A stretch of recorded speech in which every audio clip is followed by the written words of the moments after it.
Bonsoir.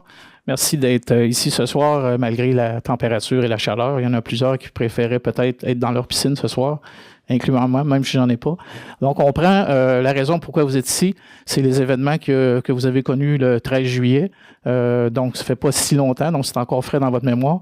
S'il y en a éventuellement dans la soirée qui ont des questions par rapport à ce qui s'est passé l'année dernière, j'ai aussi de l'information. N'oubliez pas que j'ai fait les présentations, comme monsieur l'a mentionné tantôt, pour le passage de la queue de l'ouragan Débit le 9 août 2024. Donc, ça fait presque un an dans pas longtemps, dans quelques jours exactement. Donc, il y en a peut-être qui ont eu des problématiques sur les deux événements. Ça me fait plaisir de travailler avec vous sur on va parler ce soir de vulnérabilité. On va se présenter tout ça, mais en gros, on va parler de vulnérabilité. J'ai beaucoup d'équipements, mais avant d'aller dans ces équipements-là, on va se questionner sur de où vient l'eau, là.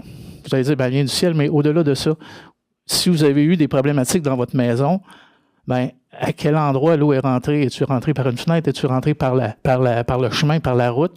Parce qu'il y en a qui ont fait des constats qu'il y avait des quantités d'eau importantes sur la route suite à l'événement du 13 juillet. Donc, il y en a plusieurs qui vont dire, les tuyaux de la ville sont insuffisants, sont trop petits, l'eau ne rentrait pas. Mais on va essayer de répondre à ces questions-là tout au long de la soirée. Comme j'ai dit, je vais présenter, ça va durer à peu près 30-40 minutes. Puis après ça, on va pouvoir ouvrir les périodes de questions. On a un flip chart à la fin. Je vous invite à venir, je suis tout seul, là, fait que normalement j'ai quelqu'un d'autre avec moi, mais je vous invite à venir voir peut-être les équipements, me poser des questions peut-être plus pointues. Vous comprendrez que je n'ai pas fait l'inspection de votre maison. Ça, c'est bien important de savoir que chaque maison a une configuration. Donc, moi, en fonction de ce que vous m'expliquez ce soir, je vais peut-être être en mesure de répondre à certaines de ces interrogations-là. Mais si je n'ai pas fait l'inspection de votre maison, ça se peut que mon explication soit incomplète. Je vais utiliser le flip chart, je le déchire, puis vous pouvez partir avec la feuille. OK? Fait que ça permet de... Puis il y en a suffisamment, on s'est assuré d'avoir suffisamment de feuilles. Mais encore une fois, c'est un à la fois. Vous êtes quand même une quarantaine, donc ça se peut que je ne sois pas en mesure de répondre immédiatement à toutes vos questions avec le flip chart. Ça va? Fait que sans plus tarder, on va commencer. Ça, c'est juste une reproduction. La reproduction, il y a des droits d'auteur sur ce qu'on présente ce soir, donc c'est juste un warning. Je pense que c'est capté, effectivement. Est-ce que la présentation est captée en même temps? Oui, OK. Est-ce que la présentation va être disponible sur le site Internet? OK. Alors, tout ce que vous voyez ici, vous n'avez pas besoin de prendre des notes puis vous dépêcher. Tout ce qui est marqué là va être disponible sur le site Internet. Ça va? Donc, on va, dans un premier temps, pour ceux qui ne connaissent pas ou ne connaissent pas la compagnie GFSA, on va présenter c'est quoi GFSA rapidement. On va parler de la pluie du 13 juillet 2025. Chaque pluie au Canada a une caractéristique physique. Elle laisse une trace dans un appareil qu'on appelle un pluviomètre et on les analyse. Puis à partir de ces équipements-là, on est capable de déterminer le comportement des réseaux.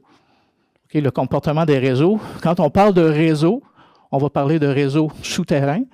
Donc, on est habitué, les réseaux, votre premier réflexe, les égouts sont trop petits à Saint-Eustache. Ça va être le premier réflexe qu'on va avoir.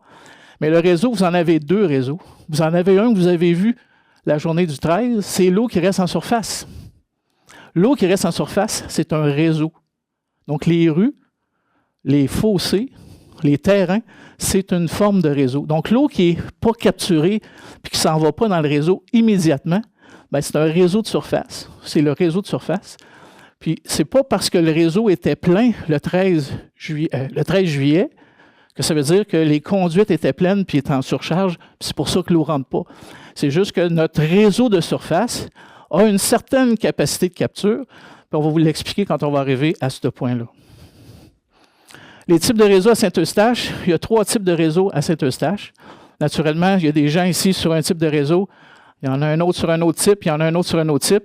Chaque personne a son adresse et chaque personne a un type de réseau. C'est parce que quand on va parler de vulnérabilité, de protection, c'est super important de savoir sur quel réseau votre maison est raccordée. Parce que les interventions, à la fois à l'intérieur de votre maison et à l'extérieur de votre maison, sont importantes. Et le dernier point qui est le plus important pour vous, c'est les actions à prendre pour se protéger. Je vais donner un exemple. C'est ma 18e présentation citoyenne depuis le 9 août. J'ai fait plusieurs villes. J'ai quelqu'un dans une des villes, la personne est venue me voir, pas mal découragée.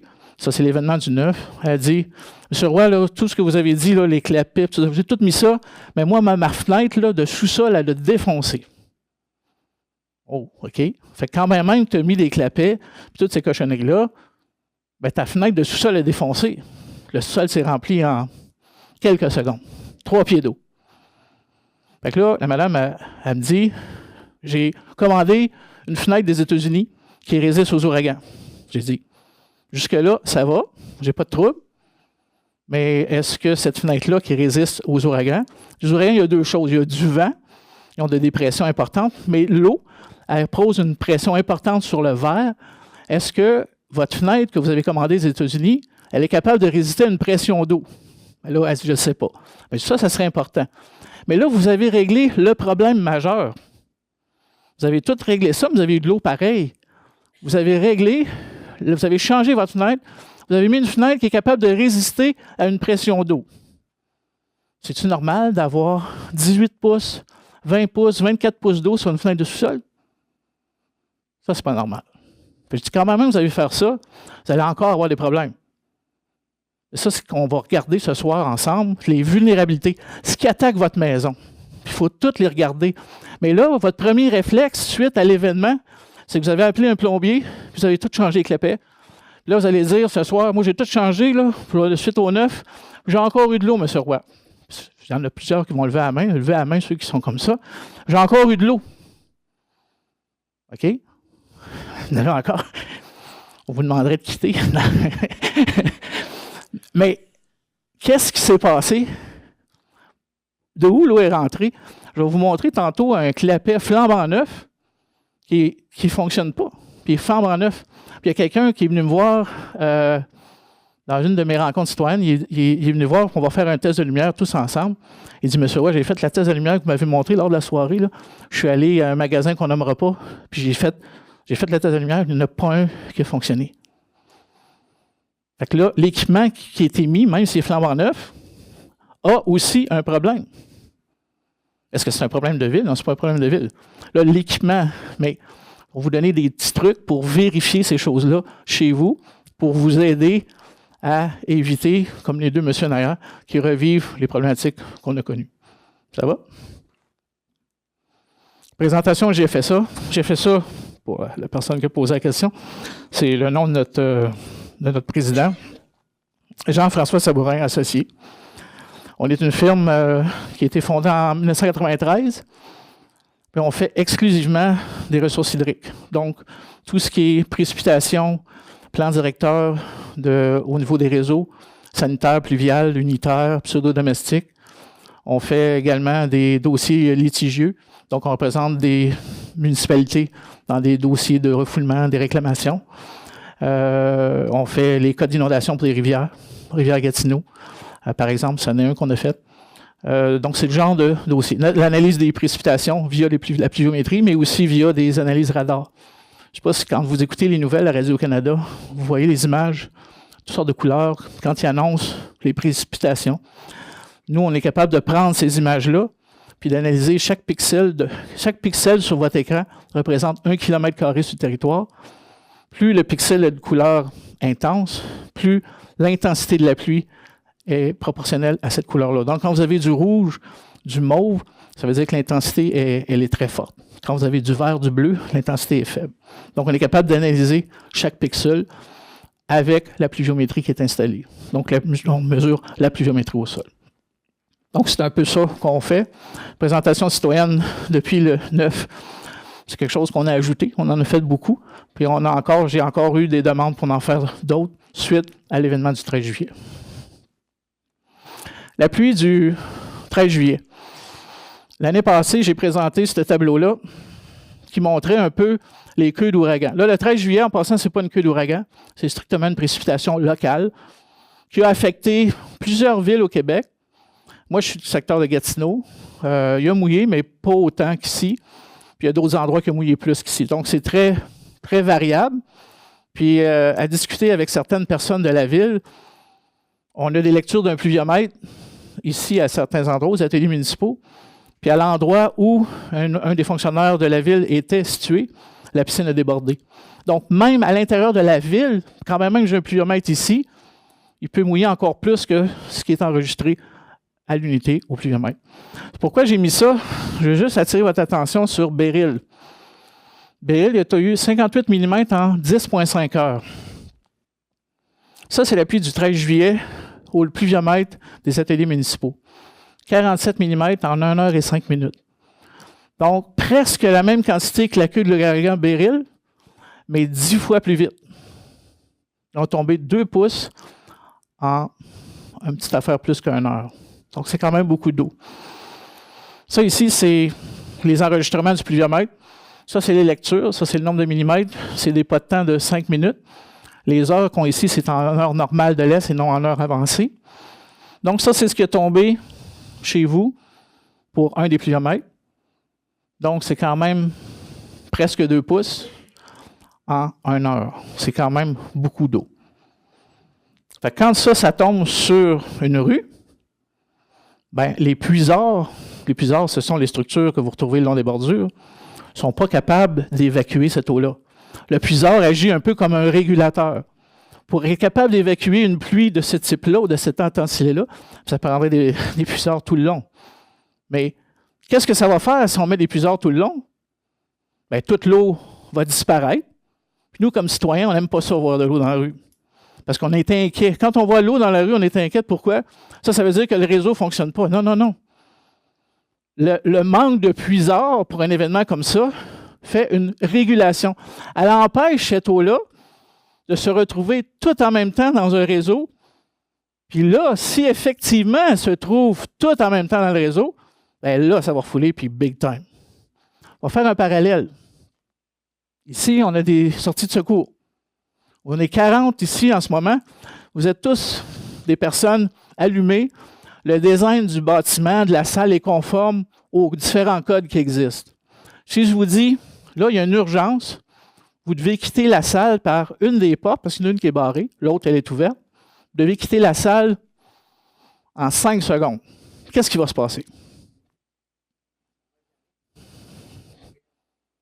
Il y a peut-être même des gens qui vont se blesser, ça va se piler dessus, parce que vous ne savez pas pourquoi il faut quitter en 5 secondes. Mais je vous dis, vous n'avez pas le choix. Mettre 10 de bord. Mais si on le fait en 10 secondes, vous allez vous bousculer dans la porte. Mais si on fait le parallèle avec toutes des gouttes d'eau, puis vous voulez tous aller puis rentrer dans le réseau, mais qu'est-ce qui va se passer? Puis pourtant, la porte, elle est conforme. Bien, le réseau, il est conforme aussi. Mais on essaye de tout rentrer cette eau-là parce qu'on ne veut pas l'avoir comme citoyen, on ne veut pas voir de l'eau sur la rue. Ça, c'est inacceptable. Mais au contraire, cette eau-là qui est dans la rue n'est pas dans votre sous-sol. Oui, bien là, si vous êtes ici, vous l'avez eu dans votre sous-sol. On va faire des nuances, OK? On va avancer. Mais à l'inverse, si je vous dis, vous devez quitter la salle en 1 heure, on va le faire tantôt, à la fin de la soirée. Il n'y aura pas personne qui va être blessé, on n'aura pas d'ambulance, tout le monde va sortir. C'est la même chose avec du pluvial. La goutte d'eau, si elle reste ou ça prend du temps à se rendre à notre tuyau, bien, on va avoir des infrastructures qui sont en place, qui vont être conformes. Donc, les puisards ou l'absence de puisards ou le nombre de puisards agit comme une régulation lorsqu'on a un événement comme ça. Ça, c'est l'enregistrement de la pluie en intensité, en millimètres à l'heure. Ça, c'est quand on fait la comparaison des pluies, on les compare sur des graphiques d'Environnement Canada. Donc, Environnement Canada compile l'ensemble des pluies qui tombent sur un secteur pour être en mesure de quantifier l'événement qui nous est tombé sur le coco le 13 juillet. Puis pourquoi c'est important? Bien, c'est avec ces courbes-là que vous voyez ici qu'on va concevoir les différents réseaux qu'il y a dans votre municipalité. Ça ici, c'est la trace. Ça ici, c'est les statistiques d'Environnement Canada pour la station Pierre-Éliott Trudeau. Donc, toutes les pluies qui tombent sont enregistrées, puis on sort, Environnement Canada sort des statistiques et produit ces courbes-là. La trace en bleu que vous voyez ici, ça, c'est l'événement du 13 juillet. Donc, on la compare sur les pas de temps normalisés de 5 minutes jusqu'à 24 heures. Vous allez dire, ben, ça n'a pas duré 24 heures, ça a duré 60 minutes. Je suis tout à fait d'accord. Mais on va prendre cette précipitation-là qui est tombée sur 60 minutes, puis on va faire la comparaison sur ce qui tombe sur 24 heures. On va faire le calcul. On va venir ici, puis on va être capable de dire, ben, pour du 5 minutes, on était quelque part en haut entre 5 et 10 ans. Pour 10 minutes, on est quelque part entre 25 et 50. Pour du 15 minutes, on est dans du 50. Puis après ça, on oscille entre du 50 et du 25 pour éventuellement retomber en bas du 5 ans à 24 heures. Pourquoi c'est important? Parce qu'en vrai, c'est un peu technique. Le réseau pluvial de votre municipalité est conçu pour une période de retour quelque part entre du 5 et du 10. Donc, on est conçu sur ces lignes-là ici. Donc, lorsqu'on a une précipitation de cette envergure-là, il peut effectivement avoir une surcharge du réseau. Puis tantôt, je parlais de 2 types de réseaux. Vous avez le réseau souterrain. En fait, mes mains représentent la pluie qui tombe. La pluie qui tombe, il y a une partie qui est engouffrée, qui est avalée par les puisards, puis une partie qui reste en surface. Puis cette pluie-là du 13 qui vous achale beaucoup, bien, vous l'avez dans votre sous-sol, puis ça, c'est inacceptable. Mais la partie du surface aussi, ça vous achale un peu. Parce qu'il y avait beaucoup d'eau. Puis, comme j'ai dit tantôt, les puisards, le positionnement des puisards ne permet pas la capture instantanée d'une précipitation. Puis ça, c'est tout à fait correct aussi. N'oubliez pas, cette eau-là ne se retrouve peut-être pas dans votre sous-sol. Type de réseau à Saint-Eustache, il y a 3 types de réseaux. En fait, il y a 4. Puis il y a le réseau pluvial. On a un réseau de type unitaire combiné. Ça, on va retrouver ça. Mario, donne-moi des noms de rues.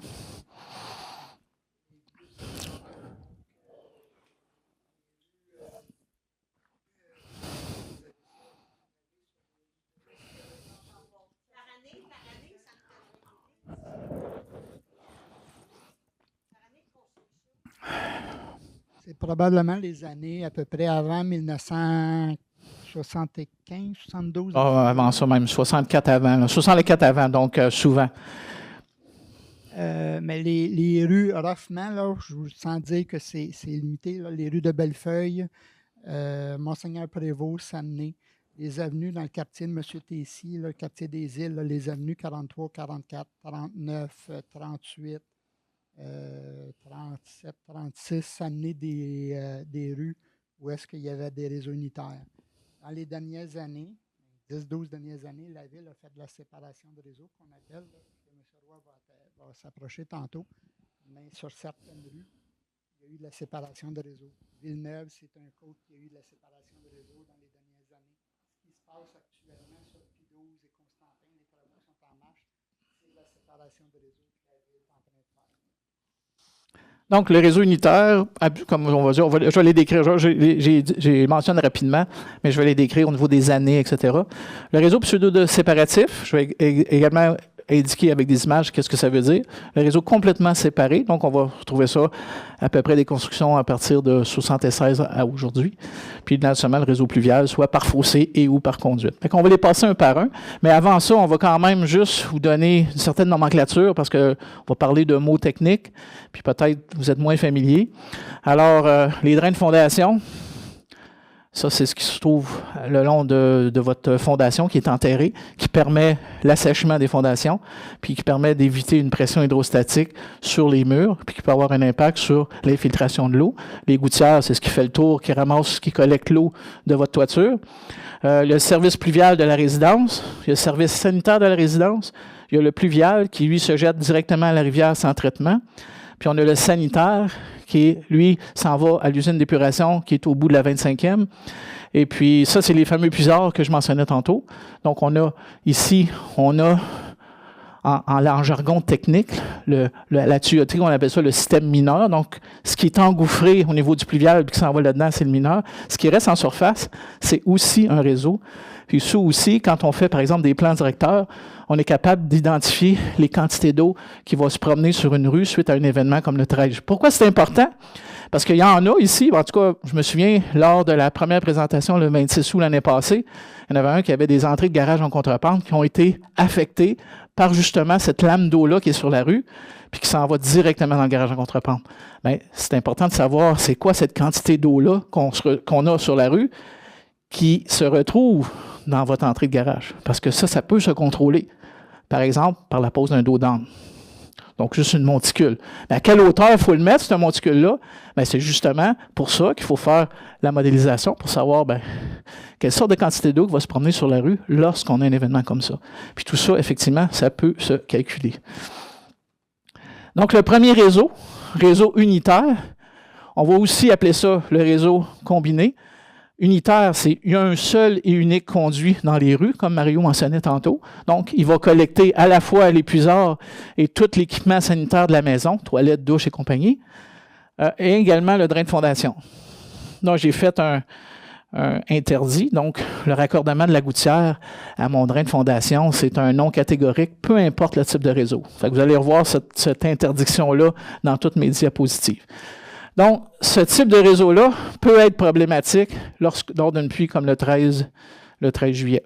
Pourquoi? Parce que c'est une grande quantité d'eau ici qui est absorbée, puis qui s'en va dans un collecteur.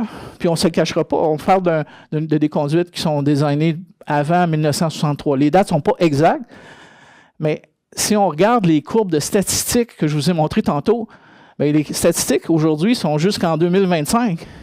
Mais en 1965, quand on fait la conception d'un réseau unitaire, mais les courbes sont jusqu'en 1965.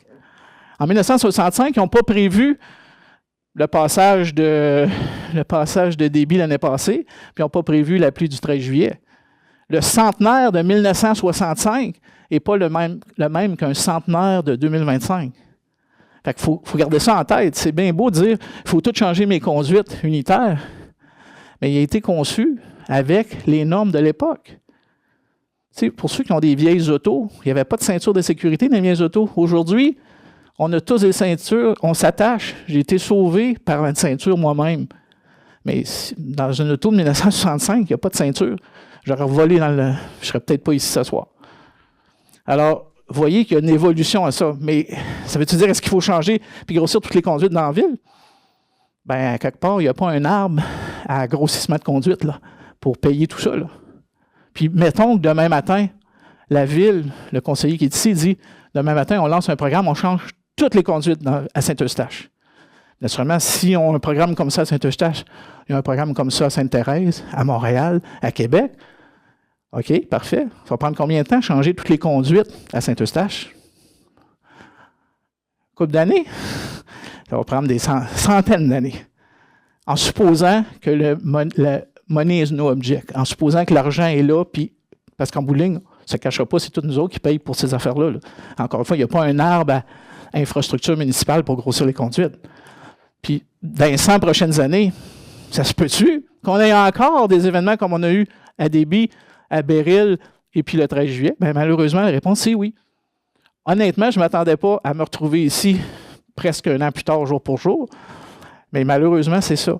Alors, entre le moment où, effectivement, une ville va faire des travaux pour améliorer son réseau, puis le moment où on peut, comme citoyen, faire quelque chose, c'est ça qu'on va vous montrer dans la dernière section de ma présentation. Ça ici, c'est le réseau pseudo-domestique. Donc, réseau pseudo-domestique, on va retrouver ça rue Monaco, Leclerc,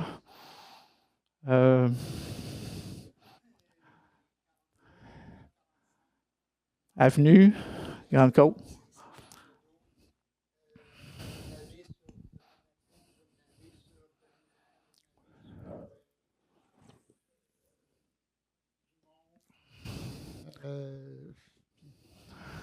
Là, mais je ne prétends pas vous faire une liste exhaustive là, comme telle, mais il y en a un peu partout dans la ville. Là. Alors, pourquoi on a décidé de faire un réseau pseudo-domatique? Dans un premier temps, on va vous expliquer c'est quoi un réseau pseudo-domatique. Mais vous voyez, on a décidé que tantôt, on avait un seul réseau pour tout capter. Mais là, à partir d'à peu près 1964 jusqu'à peu près 74-65, encore une fois, les dates ne sont pas exactes. Bien, on s'est dit, peut-être si on empêche l'eau pluviale, parce que c'est ça, l'eau pluviale qui était le problème le 13 juillet, puis on fait un réseau juste pour l'eau pluviale, peut-être qu'on va régler nos problèmes de refoulement. Puis n'oubliez pas non plus, dans les années 60, les équipements de protection, on va vous en montrer tantôt, là, il y en a juste là. Souvent, on a ce type d'équipement-là. des équipements en acier, des équipements pas étanches, on en a parlé tantôt. Fait que souvent, même les équipements de protection ne sont peut-être pas aussi efficaces que les équipements de protection qu'on retrouve aujourd'hui en quincaillerie et que les plombiers utilisent. Donc, il y a une petite affaire qui est bizarre dans le réseau pseudo, c'est que les gens se sont dit, le drain de fondation, ça, c'est pas grave. Le drain de fondation, ça, c'est... On peut continuer à l'envoyer dans le sanitaire. Là, j'ai volontairement mis le sanitaire petit parce qu'il y avait un fabricant qui était très fort dans la vente de conduites de 8 et 10 pouces. Il y en a partout dans les villes, dans le réseau pseudo du 8 et 10. Ça ne va pas vite avant qu'on grossisse. Le drain de fondation, ça a 4 pouces de diamètre. Imaginez si on met les drains de fondation de quelques maisons d'un tuyau de 4 pouces qui s'en vont dans un tuyau de 8 pouces. Ça, c'est pas long que ça fait refoule. La chose qu'on sous-évaluait dans les années 60 par rapport au drain de fondation, c'est la quantité d'eau qui était apportée par un drain de fondation. Puis, on néglige la protection du drain de fondation. On va vous en parler tantôt là, quand on va être rendu là. Le drain de fondation, on utilisait un chiffre fixe, peu importe la pluie qui nous tombe sur le coco. C'était à peu près 3000 gallons impériaux par maison. Excepté que la science nous dit qu'un drain de fondation agit comme un pluvial dans une rue, mais à retardement. Donc, si j'ai un événement de 100 ans qui nous tombe sur le coco, bien, le drain de fondation va cracher centenaire vers le réseau sanitaire.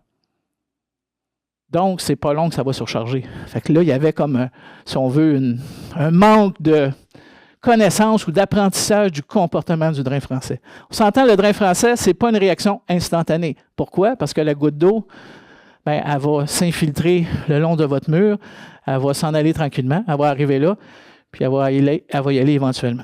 Je vais donner un expert. Moi, j'ai travaillé à la ville de Gatineau pendant 15 ans, puis le 4 août 1994, pour ceux qui se souviennent, il y a eu une tornade à Elmeux en 1994, le 4 août. Moi, je travaillais à la ville, puis j'ai levé des couverts parce qu'on avait des réseaux en surcharge. Jusqu'à minuit, 1h, 2h du matin, je prenais des lectures d'élévation de l'eau dans les regards, donc dans ça ici. Puis dans le réseau pseudo, à 2h du matin, l'eau était presque au couvercle. À 2h du matin, puis la pluie a cessé vers 6h l'après-midi. Donc, 6 heures plus tard, j'ai un réseau complètement plein. Pourquoi? Parce que toutes ces affaires-là, ici, sont en train de vider la nappe phréatique d'un énorme secteur, puis ça se vide, ça se vide, ça se vide, puis ça tombe dans un réseau qui est de petit diamètre. Voyant ceci, on a évolué vers un réseau complètement séparé. Il y en a ici, ce soir, qui ont peut-être une maison raccordée à un réseau séparé. Comment ça se fait que j'ai eu de l'eau? S'ils ont eu de l'eau en refoulement, bien sûr. Bien, si le réseau pluvial est plein, puis qu'on a des clapets et des équipements qui sont efficaces, bien, le clapet, ça ici, là, lors d'un événement comme ça crache de l'eau. J'ai fait une expérience le 9 août. Je n'ai pas de vie. Donc, le 9 août, ce que j'ai fait, je ne travaille pas le vendredi. À partir d'un certain âge, j'ai décidé que le vendredi, je ne travaillais plus. Puis j'étais assis sur le perron en avant, puis il mouillait. Moi, je suis à Gatineau, il mouille, mais moins qu'ici. Le 9 août, ici, est tombé 175 mm. Pour ceux qui sont moins familiers, c'est 7 pouces d'eau. C'est ça. À Gatineau, on a eu 3 pouces. On a eu la moitié de vous. Je regardais ma gouttière, je dis, oh, ça crache beaucoup d'eau. J'avais un pot maçon de 1 litre, les gros, pas les petits. Je dis, je vais mesurer l'eau de ma gouttière. Je l'ai approché le mieux possible, je perdais de l'eau. Donc, la gouttière, elle m'a donné 1 litre en à peu près 25 secondes. 1 litre en 25 secondes. Un tiers de toiture. C'est même pas ma toiture au complet. Fait qu'imaginez, si en plus de l'eau qui est drainée par la nappe phréatique, si votre gouttière est raccordée directement, et là, vous en envoyez de l'eau, là. Fait qu'on ne s'aide pas. Fait que quand on va parler de vulnérabilité, ça, c'est toutes des choses qu'on doit regarder dans votre maison.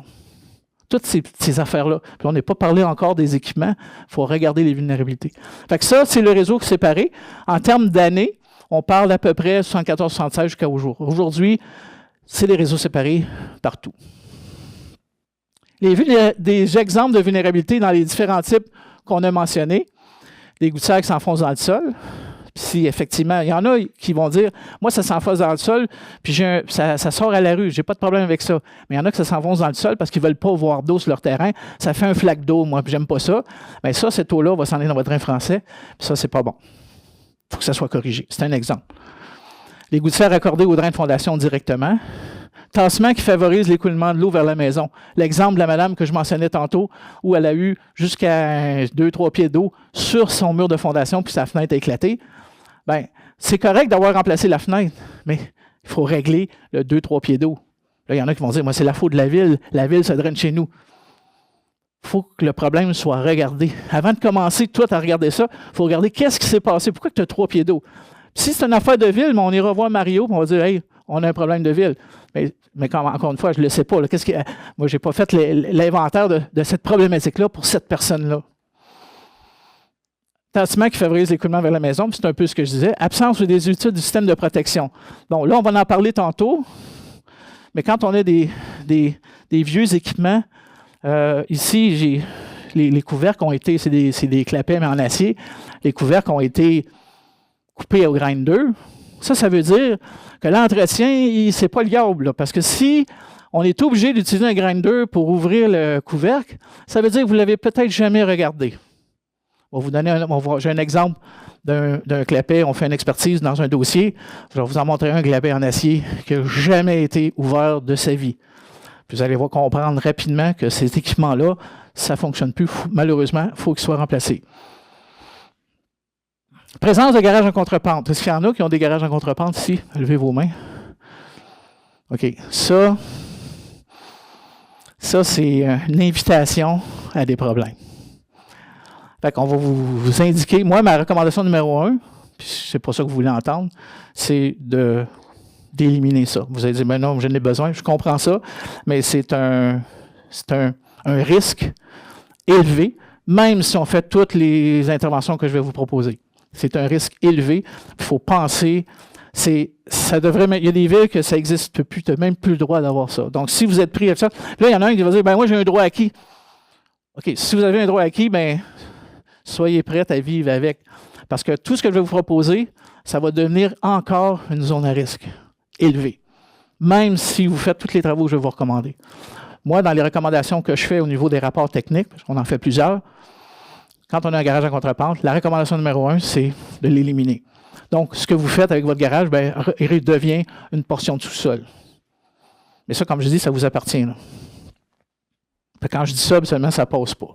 Habituellement, les gens disent non, moi, je vais le garder. Je suis correct, je suis d'accord. Mais c'est un facteur de risque. Un garage en contrepente, c'est un bassin de rétention naturel. C'est correct, le concept est intéressant, mais malheureusement, on est pris avec des événements comme Beryl, Débit puis la pluie du 13 qui reviennent souvent. Il y a un an, j'étais ici. J'espère que je ne serai pas ici dans un an, mais c'est une problématique. Si on va parler, le code de plomberie n'exige pas l'installation d'un puits de pompage pour évacuer l'eau. Lorsque le clapet est fermé, un réseau pluvial, par exemple, le pluvial est en charge. Ça va arriver que le pluvial peut être en charge. Pourquoi? Parce qu'il est conçu selon une certaine norme.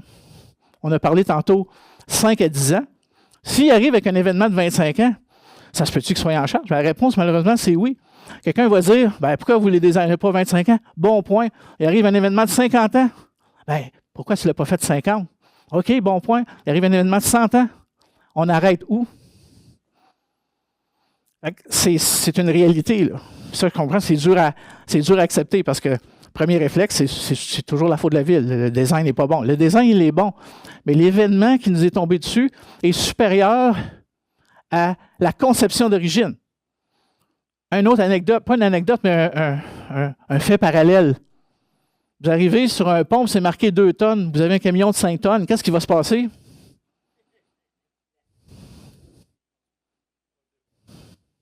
Ça se peut-tu qu'il passe? Ça se peut qu'il passe, mais ça se peut qu'il tombe. C'est la même chose avec le réseau. C'est conçu pour du 5 ans, il arrive à 25 ans, ça se peut que ça fonctionne. Puis dépendant où la pluie est tombée, ça se peut que ça passe pas, que ça soit en charge. Donc là, comme citoyen, on doit aussi se prémunir puis examiner ça comme il faut. Puis ça, on n'a pas nécessairement ce réflexe-là. Disons, on va faire une statistique, là. Moi, dans ma carrière, j'ai révisé au moins 3000 rapports de plomberie. Sur les 3000, mettons sur 10, 9 sur 10 sont non conformes. 9 sur 10, je suis capable de dire l'eau est sortie de là, là, là, là. Il y en a un dossier, effectivement, sur 10, que j'ai de la misère à le trouver. Puis on va vous les présenter. Puis tantôt, dans la période de questions, on va peut-être être capable de répondre à certaines de vos interrogations. Mais n'oubliez pas, je n'ai pas visité votre plomberie. OK? Fait qu'on va en parler tantôt. Donc, on a parlé des branchements croisés. Est-ce que c'est une problématique ici, Mario, des branchements croisés ou... Légèrement, là, on est toujours en recherche de problématiques de raccordement croisé, là, les branchements inversés qu'on appelle, là, mais c'est très, très mineur. Là. Okay. Je peux dire que dans les 10 dernières années, j'en ai vu 2 dans la ville. Là. OK. Ce que c'est un branchement croisé, c'est que quand je suis dans un réseau séparé, c'est-à-dire un pluvial et un sanitaire, j'envoie mon sanitaire dans le pluvial puis mon pluvial dans le sanitaire. Donc ça peut avoir une conséquence. Mais c'est quelque chose qu'il faut qu'il soit vérifié également. Les garages en contrepente, ça, c'est certainement une problématique. Garage en contrepente, ben, quand on a de l'eau qui s'accumule, dépendant de la hauteur d'eau, dépendant de la présence ou non d'un dos d'âne sur le trottoir ou à l'entrée, ben, ça peut faire en sorte qu'on va drainer une partie de la rue dans son garage. Je ne pense pas que le service pluvial de cette maison-là soit apte à transporter cette eau-là vers le réseau pluvial. Ça, c'est vraiment une problématique. Maintenant, on va aller dans les actions citoyennes, parce que je voulais me concentrer surtout sur ça, parce que vous avez chacun vos problématiques. Je ne pourrais pas toutes les régler ce soir, mais ça permet de camper, à tout le moins de vous expliquer qu'est-ce qui peut arriver en termes de problématiques que vous pouvez connaître. La première question qu'il faut se poser, si j'en ai eu plusieurs, ben, d'où elle vient l'eau? À part du fait que l'eau vient du ciel, ça on le sait, là, mais pourquoi que j'ai eu de l'eau chez nous? Elle est rentrée où? Puis souvent, vous n'étiez pas là. Dans bien des cas, l'été, souvent, le 9 août, par exemple, je ne sais pas pour le 13 juillet, là, mais le 9 août, on s'est aperçu que beaucoup de gens revenaient de vacances. On était encore à la fin des vacances de la construction et arrivaient chez eux, il y a de l'eau. Bon, là, on ne sait pas par où l'eau est rentrée. Puis là, lorsqu'on fait une inspection de cette propriété-là, souvent, on a toutes sortes de légendes. Bien, l'eau est rentrée par là. Mais étais-tu là? Non. Mais pourquoi tu es capable de dire? C'est parce que c'est super important de savoir par où elle est rentrée, parce que c'est peut-être cette vulnérabilité-là qu'on va attaquer. Je vais vous les présenter, les vulnérabilités. Donc ça, c'est le point numéro 1. Puis lorsqu'on a un événement comme on a ça des pédos dans notre sous-sol, puis la fenêtre a éclaté, bien, c'était ça le problème. Mais une fois qu'on a réglé ça, peut-être qu'il y en a 5 autres problèmes en arrière, puis on ne les a pas regardés. C'est ça qu'il faut regarder chez vous. Il faut regarder les vulnérabilités. Là, je vais utiliser mes mains. Si j'avais... Mario, viens ici. On va utiliser Mario. Hein? On a besoin de 4, puis en fait, je pourrais en prendre plusieurs. Mario, tu vas faire ça en arrière de moi. Comme ça. Qu'est-ce que vous voyez en ce moment? Vous voyez cette main-là. Ça, on va prendre l'exemple de la fenêtre qui éclate. Donc, la fenêtre qui éclate, c'est majeur. Puis n'importe qui ici dans la salle, puis vous avez sûrement utilisé sur YouTube, vous allez voir des photos puis des vidéos d'une fenêtre qui éclate. C'est horrible, c'est abominable. L'eau, elle rentre ici. Il y a même un client d'ici, de Saint-Eustache, qui a eu la même chose dans une des inspections qu'on a faites. Fait que là, on va régler ça. Il est là le problème. Pow! Wow! C'est quoi encore ma main ici? Qu'est-ce que j'ai ici? J'ai encore une autre main, j'ai encore une autre vulnérabilité. Là, je ne suis pas rendu dans les clapets encore. Les clapets, là, c'est celle-là ici. Là, je suis encore à une autre vulnérabilité. Parce que là, la fenêtre qui a éclaté, on l'a corrigée. Hey, je suis correct. Puis là, après ça, je l'ai expliqué tantôt, là, j'ai 2 pieds d'eau sur la fenêtre. Mais ça, on a réglé le problème. Puis là, on est encore dans la salle 1 an plus tard, comme les 2 messieurs. Il y a moins d'eau. Il faut rigoler un peu parce que sinon, c'est trop lourd. Mais comment ça se fait que je suis encore dans la salle? Là, il me dit que blablabla. Puis, c'est parce qu'on n'a pas tout examiné. Si tu as 2 pieds d'eau sur ta fenêtre qui a éclaté, tu l'as changé, parfait. Mais là, j'ai encore un problème. Parce que cette eau-là, 2 pieds d'eau sur ta fondation, ça s'en va où? Ça s'en va dans ton drain de fondation. Ton drain de fondation, es-tu sacoche? Es-tu beau? Es-tu en grès? Es-tu plein de racines? Fait que peut-être qu'il n'est pas en mesure d'évacuer. Il n'est pas en mesure d'évacuer toute cette eau-là. Fait que problématique numéro 2. Pouf! Ah, mais on a encore les mains de Mario maintenant. Bien, c'est comme ça, là. C'est ça que je vais exposer. C'est beau, Mario. Merci. Vas-tu te falloir qu'une note de crédit, là, parce que j'ai utilisé. N'en-voilà des vulnérabilités comme ça qu'il faut toutes les regarder. Puis là, il y en a qui vont arriver là, ce soir en revenant, en écoutant la télé, les nouvelles, ils vont dire pas ça, c'est pas vrai, qu'est-ce qu'ils disent. Regardez-les comme il faut. Là. Ce que je présente là, ça naît des vulnérabilités, en ordre ou dans le désordre. Ça, c'est moi qui ai pris cette photo-là à Gatineau, le 4 août 1994, là, la journée qu'il y a eu la tornade à Elmer. Les gens s'amusaient à passer en auto dans de l'eau, puis il y avait beaucoup d'eau, là, comme vous le voyez. Là. Bon, peux-tu imaginer que cette auto-là est restée prise? La réponse, c'est oui. Je n'ai pas pris la photo de celle-là parce qu'il faut aller l'aider. OK, il faut aller l'aider là, parce que lui, il s'est amusé. Qu'est-ce que ça fait, une auto qui passe dans l'eau? Ça fait des vagues. Fait que le numéro 1, il a fait des vagues. Le numéro 1, ça fait une vague. Quand même, tu as changé tes clapets, c'est une vague de ça causée par un idiot qui passe super vite. Parce que quand il y a de l'eau dans la rue, c'est le fun de passer vite en auto. Hein? Mais ça, c'est pas le fun pour vous parce que votre maison est endommagée. Parce que ça a fait une vague, ça passe par-dessus peut-être un dos d'âne qui est là ou peut-être qui n'est pas là. Puis ça s'en va où? Vulnérabilité numéro 2. J'ai un garage en contrepente comme le monsieur là, ici. Bien ça, c'est-tu normal qu'on ait 2-3 pieds d'eau? Parce qu'une porte de garage en contrepente, est-ce que ça implose? À moins que vous ayez installé une porte capable de résister à la pression de l'eau, parce que ça existe. Mais si vous faites ça, n'oubliez pas que le drain qui est ici est raccordé au drain français qui est raccordé à l'intérieur. Donc, si vous changez ça, vous allez, comment ça, j'ai eu de l'eau? Bien, la porte a résisté, mais la porte a passé par le drain et est rentrée dans la maison. On va les regarder, là. Tu sais, les mains, là. C'est par vase communicant. Fait que ça, numéro 2. Numéro 3, refoulement. Donc, numéro 3, bien, les équipements qu'on va parler tantôt. Numéro 4, il n'y en a pas. C'est ça ici?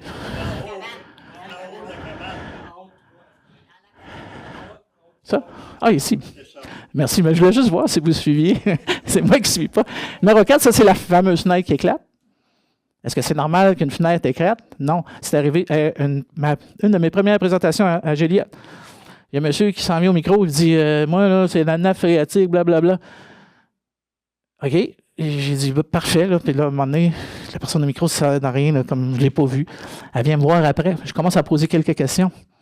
J'ai dit t'as-tu. Explique-moi donc. Ah, il dit j'avais de l'eau, là. J'avais comme ça des paddles. Genre, ouais, comment ça?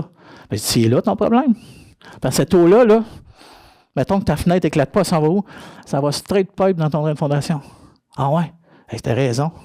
Puis pourtant, là, les gens ont applaudi là, quand il a fait, là, parce que lui, c'était lui qui avait la réponse. Ben, il dit, qu'est-ce que je peux faire? Il dit, moi, je pensais faire un gros puits de roche, là, puis mettre des roches. Là. Je dis, ah ouais, c'est pas super génial, ça. Il dit, comment ça? Ben, ton puits de roche, il va-tu se remplir d'eau? Ouais. C'est quoi le sol alentour? C'est de l'argile. OK? Qu'est-ce qui va arriver une fois qu'il est plein? Et là, la souris a tourné, là. Ben, ça va être plein, ça ne marchera plus. Et voilà. Fait que les gens vont inventer des solutions pour pas attaquer la vraie problématique. Donc, la vraie problématique de cette maison-là, c'est regarder le terrassement. Mais le terrassement, ça veut peut-être dire que là. Parce que si tu as 2 pieds d'eau qui s'en vient chez vous, c'est quoi le problème? Si ta maison est construite plus basse que la rue, on fait quoi, là? Mais ça, c'est au-delà de ça, là. Quand même que vous mettez toutes ces affaires-là, là, vous allez revenir soirée après soirée, là. Puis éventuellement, il va y avoir juste une personne, parce que vous allez tout faire les projets. À la fin, dans 5 ans, il va y avoir juste une personne ici, fait que c'est parfait. Là. Vous allez tout avoir fait les recommandations. On est rendu au numéro 5. Quand on a... Puis ça, je pense pas que c'est arrivé le 13, je ne suis pas au courant, au niveau des pannes électriques. Mais le 9 août, il y a eu ces problématiques-là. Dans des secteurs où les pompes élévatoires sont obligatoires, il y a eu à certains endroits où, volontairement, Hydro-Québec a carrément sectionné des secteurs de ville. Je ne sais pas si c'est arrivé ici, mais c'est arrivé dans d'autres villes. Donc, jusqu'à temps que le courant soit coupé, tout était diguidou chez vous, mais la journée qu'on coupe le courant, vulnérabilité, là, parce que là, ma pompe, elle ne marche pas tout seul. Là. Donc ça en est une vulnérabilité qu'il faut qu'il soit regardé. Des fissures, de l'eau qui rentre par des fenêtres, ça aussi, il faut que ça soit regardé. C'est sûr que une fenêtre qui éclate, puis il y a un torrent qui rentre versus une petite fissure qui coule, bien, c'est sûr que ce n'est peut-être pas les mêmes dommages, mais ça demeure quand même une préoccupation. Le numéro non identifié, ici, c'est une rue, c'est pas à Saint-Eustache, c'est dans une autre ville, mais je trouve ça intéressant. Ça, c'est une rue ici qu'on ne voit pas. Il y a des fossés, il n'y a pas de pluvial. C'est un pluvial, c'est un réseau de fossés de surface. Mais lorsque l'eau avance sur un terrain de cette façon-là, elle va peut-être prendre des chemins prioritaires. Comme par exemple, vous avez un luminaire, puis vous avez une tranchée en gravier qui a été installée il y a plusieurs années, puis vous n'avez jamais eu de problème, sauf, dans ce cas-là, ça c'est une photo du 9 août, sauf le 9 août. Pourquoi? Parce que l'eau a atteint cette tranchée en gravier-là que vous avez oubliée. Une tranchée en gravier, c'est quoi? Bien, c'est comme un tuyau. L'eau, elle circule là-dedans, elle s'en va direct à votre maison, puis là, vous avez des refoulements. Vous n'avez jamais eu de refoulement jusqu'à temps que l'eau atteigne juste une certaine distance qui est critique. Ça, c'est comme un chemin. C'est des excavations qu'il y a sur votre terrain qui font en sorte que l'eau va s'approcher de votre maison, puis vous en rendez pas compte. Mais ça en est une vulnérabilité. C'est toutes des affaires là, qui n'ont même pas rapport, à part de numéro 3, qui a rapport à des clapets. C'est toutes des affaires qu'il faut qu'elles soient regardées lorsqu'on regarde justement des problématiques de ce type-là. À titre d'exemple, l'eau s'accumule dans la dépression de mon garage en contrepente et pénètre par ma porte de garage. Dos down de 150 à 200 mm afin d'empêcher l'eau. C'est quoi un dos down? C'est une bosse, un monticule. C'est comme une continuité de la bordure ou du trottoir à la même élévation que la bordure au trottoir. Je disais, moi j'ai une Porsche, je vais accrocher. Je change de tout. Non, mais c'est pas fin ce que je dis là, mais à quelque part, c'est parce que pourquoi je donne cet exemple-là? C'est parce qu'il y a des gens qui ont acheté une maison qui avait un dos down et la personne a enlevé le dos down. Pourquoi? Parce que ça accrochait et puis il y a de l'eau qui s'est retrouvée dans le garage. Au niveau de la ville, est-ce qu'on a une réglementation sur les dos down ici, à Saint-Eustache? Les entrées à contrepente, justement, là, les entrées de garage à contrepente se doivent d'avoir un dos down. Pas nécessairement 150 à 200. Là. De mémoire, je pense que c'est 75 mm qui est dans la réglementation. Là. OK. Mais oui, ils doivent l'avoir. Okay. Alors, je vais dire, il y en a qui vont dire, ben moi, je l'ai mon dos down de 75, j'ai quand même eu de l'eau. OK? Ça, c'est parce que j'ai dit tantôt, les garages en contrepente, le 75, c'est peut-être pas suffisant. C'est peut-être 150, c'est peut-être 200. Puis peut-être qu'on va le dépasser, le 200, à un moment donné. Que les garages en contrepente, ça, c'est comme important. Un autre exemple de vulnérabilité, ça, c'est un exemple, un cas réel. Le 9 août, par contre, pas le 13. Je n'ai pas beaucoup de photos du 13. Je n'ai pas eu encore de municipalité, peut-être dans une éventuelle présentation. Ça, c'est des garages en contrepente, mais sur des semis, tout attachés ensemble. Fait que quand même que lui n'a pas fait de travaux ou que lui fait des travaux, dans ce cas-là, c'est toutes les unités qui doivent travailler ensemble à régler la problématique. Quand même que lui fait un paquet de travail, les autres sont tous attachés ensemble. Là, le drain français, là, il fait le tour de la maison. C'est que l'eau, elle peut rentrer ici, puis même si l'autre, à l'autre bout, il n'y a pas de garage en contrepente, il va peut-être avoir de l'eau dans son sous-sol. Fait que dans une situation comme ça, c'est une attaque commune de la problématique. OK? Fait que c'est pas nécessairement de changer tous les clapets encore, là. Peut-être que c'est nécessaire de les changer, là, mais il faut regarder au-delà de ça. Ma gouttière se jette dans la dépression de mon garage. Solution, installation de rallonge de gouttière pour éloigner et empêcher le retour d'eau. Ça, c'est un dossier technique que j'ai fait, un dossier légal. C'est un garage en contrepente. Ça fait comme 3 fois que ça refoule. Toute l'eau, incluant l'eau de la rue, s'en va là. Puis au même principe que mentionnait Mario, il y a une réglementation dans ce dossier-là où il est obligatoire d'avoir un dos down. Il n'y en a pas. Fait que toute l'eau, le drainage du terrain, toute l'eau s'en va là, incluant la gouttière qu'il y a ici. Fait que ça on ne s'aide pas. Ça, c'est une configuration qui n'est pas bonne. Là.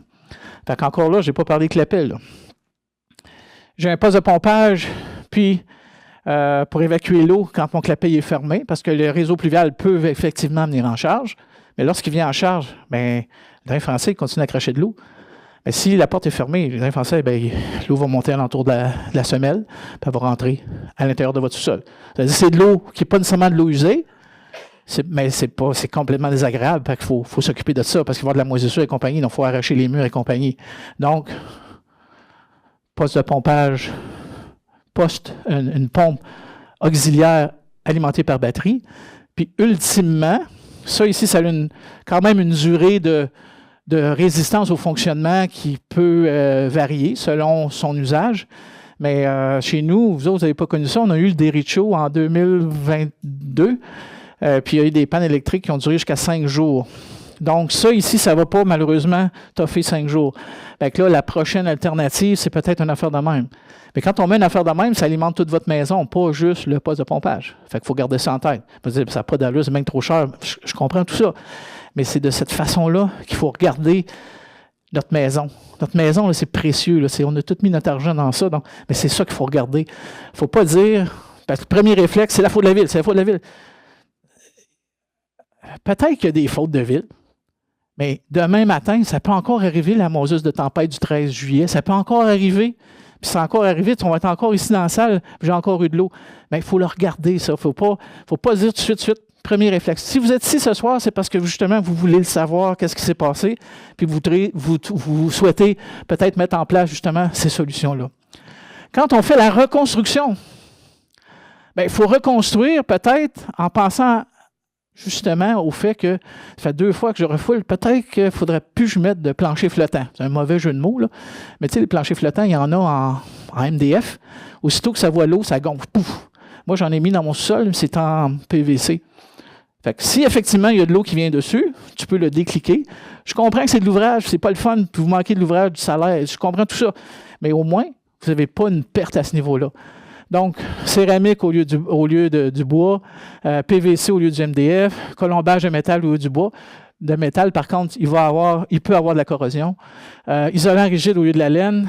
Pompe submersible au lieu d'une pompe à colonne. On va le montrer tantôt, une pompe à colonne. Moi, je vais vous la montrer tantôt. Ça, c'est une pompe à colonne. Ça, c'est une pompe submersible, mais je vais vous les montrer tantôt parce que là, la colonne vous cache. Margelle couverte au lieu d'une margelle ouverte.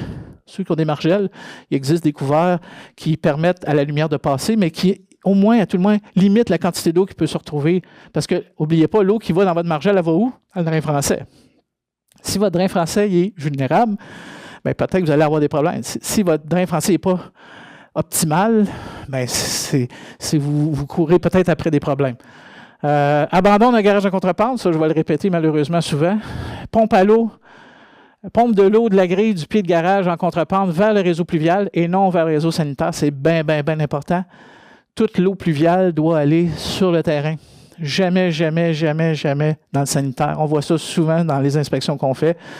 C'est plus facile. Pas remettre ça dans le sanitaire. Non, non, non. Faites pas ça. Vous faites juste accentuer la problématique. Génératrice au lieu d'une pompe à batterie. La pompe à batterie, c'est bon, mais ce n'est pas en régime continu. La pompe à batterie, ça va vous permettre de survivre pendant peut-être une journée, mais il faut penser à une autre alternative. Puis, par exemple, dans le cas du Derecho, en Outaouais, on a eu ça pendant 5 jours. Il faut courir après une génératrice, il faut courir après d'autres choses pour faire fonctionner votre pompe électrique principale. Prise électrique de la pompe hors de l'eau. Combien de fois on fait des inspections, puis la prise électrique est sur le plancher, parce que c'était plus facile de faire de même. Dès que l'eau touche au plancher, court-circuit, la pompe ne fonctionne plus. La pompe doit être sur un circuit indépendant. Petite anecdote, je fais une inspection, puis quand on fait l'inspection, on fait marcher les équipements. Puis en faisant marcher, on prend, par exemple, la flotte ici, puis ce que vous entendez, ça, c'est la petite boule qui fait le contact. Fait que je fais ça dans l'air, puis ça ne part pas. Fait que je m'en vois le monsieur. J'ai dit, c'est votre pompe parce qu'il est brisé. Parce que moi, dans mon rapport, j'ai marqué que pour peut-être le changer. Il dit non, ça fait comme quelques semaines que ça ne fonctionne pas. Puis à part de ça, mon micro-ondes non plus ne marche pas. Comme pas rapport, là. J'ai dit, ben ça se peut-tu que ça soit sur le même circuit? Fait qu'on est descendu en bas, on a mis ça, le micro-ondes s'est allumé de l'horloge, puis la pompe a marché. Une pompe submersible, circuit indépendant de 15 ampères. Il faut rien d'autre. Même pas une prise à côté, juste encore, parce que la journée où vous en avez besoin, vous n'êtes pas là, la pompe, elle marche tout seul, elle. Mais si le breaker est sorti, et si l'interrupteur il est à off, ben ça ne marchera pas. Puis vous allez avoir de l'eau. Fait un réseau indépendant au niveau électricité. Donc, quand on fait une inspection dans votre résidence, c'est une des choses qu'on va marquer. On dit, moi, vous faites venir l'électricité, ça ne me tente pas. Mais circuit indépendant, etc. Ça, on ne devrait pas marquer ça, là. Je devrais marquer d'autres choses. Donc, lorsqu'on parle de protection contre les refoulements, mais là, on va rentrer un peu dans toutes mes bébelles que j'ai ici. il faut regarder un paquet de choses. Est-ce que ma maison possède un drain de fondation? Parce qu'il y en a des fois ici qui n'en ont peut-être pas de drain de fondation. Est-ce que mon drain de fondation est en bon état? Est-ce que mon drain de fondation est à un bon endroit par rapport à la semelle de ma fondation? Y a-t-il des tranchées qui apportent de l'eau vers ma maison, comme un luminaire qu'on a installé, puis quand l'eau touche à ça? Je vais vous les expliquer avec des images. Puis où est raccordée la grille de mon garage en contrepente? Drain versus pas de drain. Un drain de fondation, c'est là pour assécher les fondations. Bien, si vous n'en avez pas, ça se peut que vous soyez en mesure de voir des fois de l'humidité dans votre sous-sol ou peut-être même de la fluorescence à la base de votre sous-sol. Ça, c'est peut-être un signe que votre drain, il marche peut-être pas, c'est pas optimal. Donc, c'est peut-être, malheureusement, ça nécessite peut-être son remplacement. Un drain comme ça, j'en vois souvent. Donc, ça, c'est comme ça, on peut quasiment dire que ça ne fonctionne plus. Les drains en grès, jusqu'à des années 64 à peu près, dans ce coin-là, c'est des drains en grès. Fait que souvent, un drain en grès, c'est comme les pots que vous achetez dans une quincaillerie, là. Ça casse facilement. Les racines vont s'infiltrer. Les drains en grès sont installés avec un espacement. C'est de cette façon-là que l'eau va rentrer. L'eau, elle rentre de deux façons. L'espacement qu'il y a entre chacune des tuiles, mais aussi le drain en grès, il est poreux.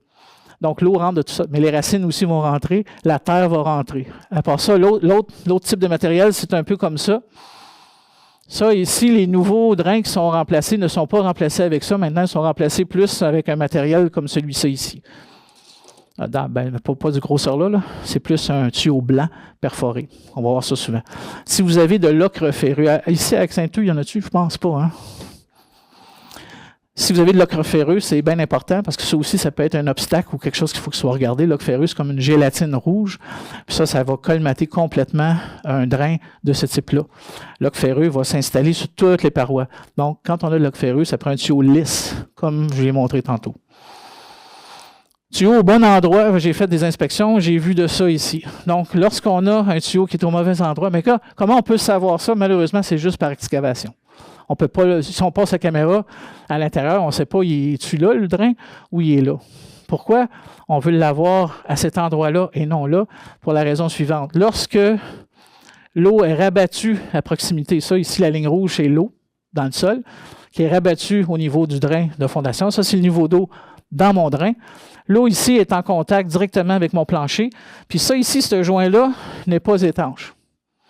Si ce joint-là est étanche, votre dalle va fissurer vers le haut.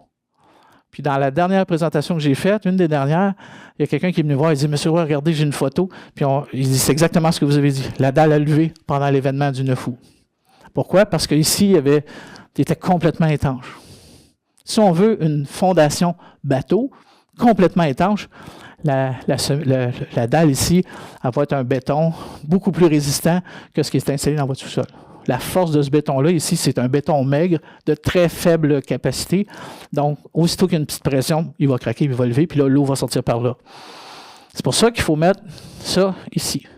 Donc, si vous avez souvent soit de la moisissure ou de l'eau ici, ou vous voyez que votre dalle est humide, ça se peut que votre drain français soit ici, mais peut-être qu'il est en mauvaise condition.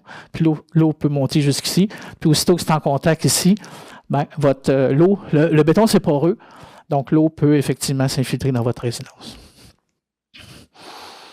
Ça ici, c'est ce que j'expliquais tantôt. J'ai jamais eu d'eau chez nous.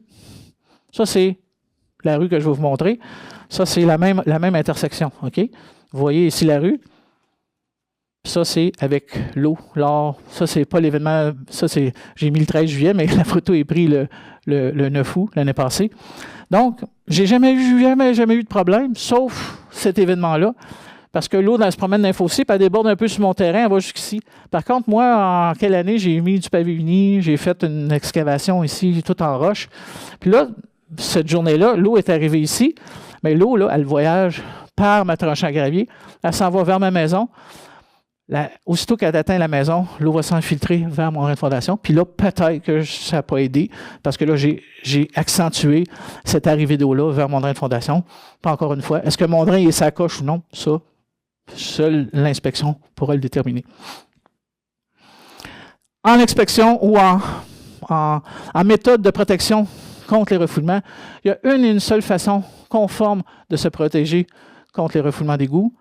Puis, à chaque présentation que je fais, il y a toujours quelqu'un qui dit « Ben là, M. Roy, il me semble que je ferais ça de même. » Pourquoi qu'on veut faire ça de même alors qu'il y a une et une seule façon de le faire? Alors, si on suit le code de plomberie, bien, techniquement, on va être en mesure de se protéger correctement lorsqu'on parle de refoulement. Donc, c'est l'ensemble des lignes secondaires d'un réseau sanitaire qui doit être protégé. La ligne principale doit être libre de tout clapet. Tous les équipements sous le niveau de la rue doivent être protégés. Puis le poste de pompage pluvial et ou le raccordement gravitaire du drain, bien, on doit avoir, on ne doit pas raccorder ça, comme de raison, à l'égout sanitaire. Si c'est un réseau séparé, donc c'est une coupe d'une maison, donc vous avez, dans ce cas-là, un réseau pluvial. Donc ça, c'est votre drain de fondation qui fait le tour de la maison, qui passe par un S, puis qui s'en va avec votre... ça, c'est le clapet, excusez. Ça, c'est l'accès pour l'inspection et le nettoyage, ça s'en va vers la rue. Ça, c'est votre égout sanitaire qui rentre dans la maison. Donc, vous avez 1, 2, 3, 4 clapets sur la ligne secondaire.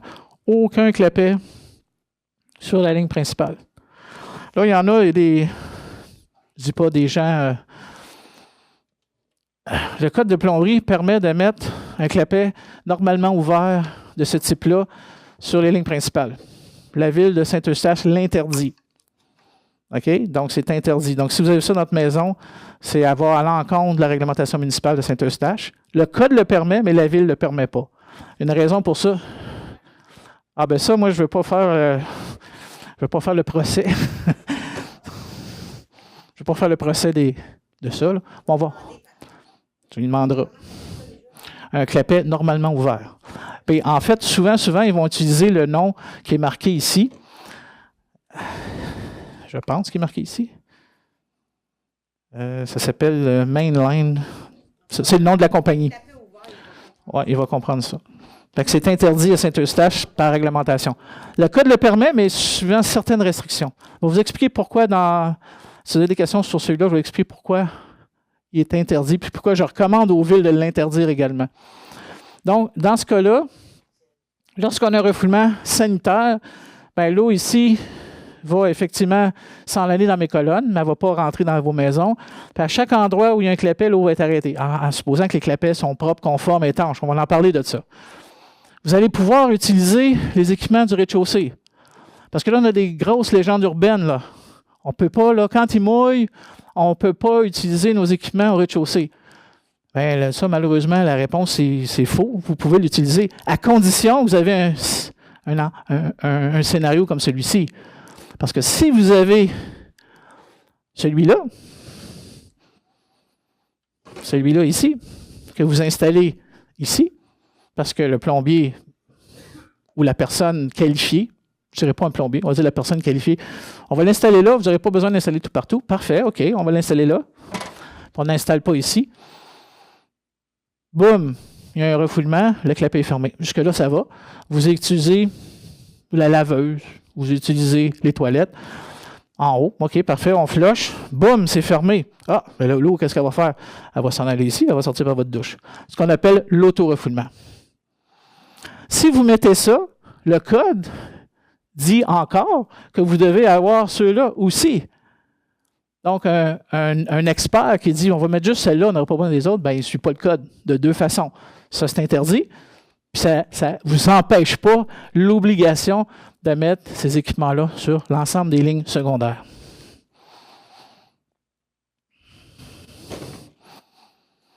Ici, on va expliquer le fonctionnement du poste de pompage. Pourquoi on veut avoir un poste de pompage sur un équipement lorsque le clapet du drain de fondation est fermé? Donc ça, c'est le mur de fondation, la dalle du sous-sol. Ça, c'est mon drain de fondation qui fait le tour de la maison. Il rentre dans la maison, tombe dans un puits de pompage, va passer par un clapet, puis va s'en aller vers mon réseau pluvial. Jusque-là, ça va. Fait qu'en temps normal, oups, j'ai peut-être trop vite. Donc, en temps normal, j'ai un certain niveau ici. Donc, le drain français, l'eau circule à l'intérieur, s'en va dans mon puits, passe ici. Le clapet est ouvert, vous voyez, la porte est ouverte, elle bascule, tout va bien. De jusque-là, ça va bien. J'évacue mon eau. Mais on est en surcharge. L'événement du 9, peut-être l'événement du 13, on est en surcharge. Bien, on va faire quoi avec mon eau? Bien là, le clapet, vous voyez, il est fermé. Encore une fois, on prend pour acquis, ici, vous l'avez inspecté, il est étanche et compagnie. Fait que ça va. Fait que je n'ai pas d'eau de la rue qui s'en vient chez vous. Mais ça continue à fonctionner. Fait que quand ça arrive, ça tombe dans mon puits, bien, ça ne peut plus s'évacuer. Fait que l'eau va monter, puis la pompe va prendre la relève. La pompe va prendre la relève. Mais le code de plomberie n'oblige pas l'installation de ça. OK? Mais nous autres, on va le recommander. Dans tous les croquis de réhabilitation, on va recommander de mettre cette installation-là. On va recommander de deux façons, soit à l'intérieur ou soit à l'extérieur de la résidence. Il y a des villes qui ne permettent pas, je ne sais pas, Mario, ici, est-ce que vous permettez une installation de poste de pompage extérieur d'une résidence au lieu de le mettre à l'intérieur? Avez-vous quelque chose au niveau du code ou... À ma connaissance, ce n'est pas moi qui gère ce règlement-là, mais à ma connaissance, il n'y a rien qui l'interdit. J'ai jamais entendu toujours qu'il y ait une installation là, à l'intérieur ou extérieur. OK.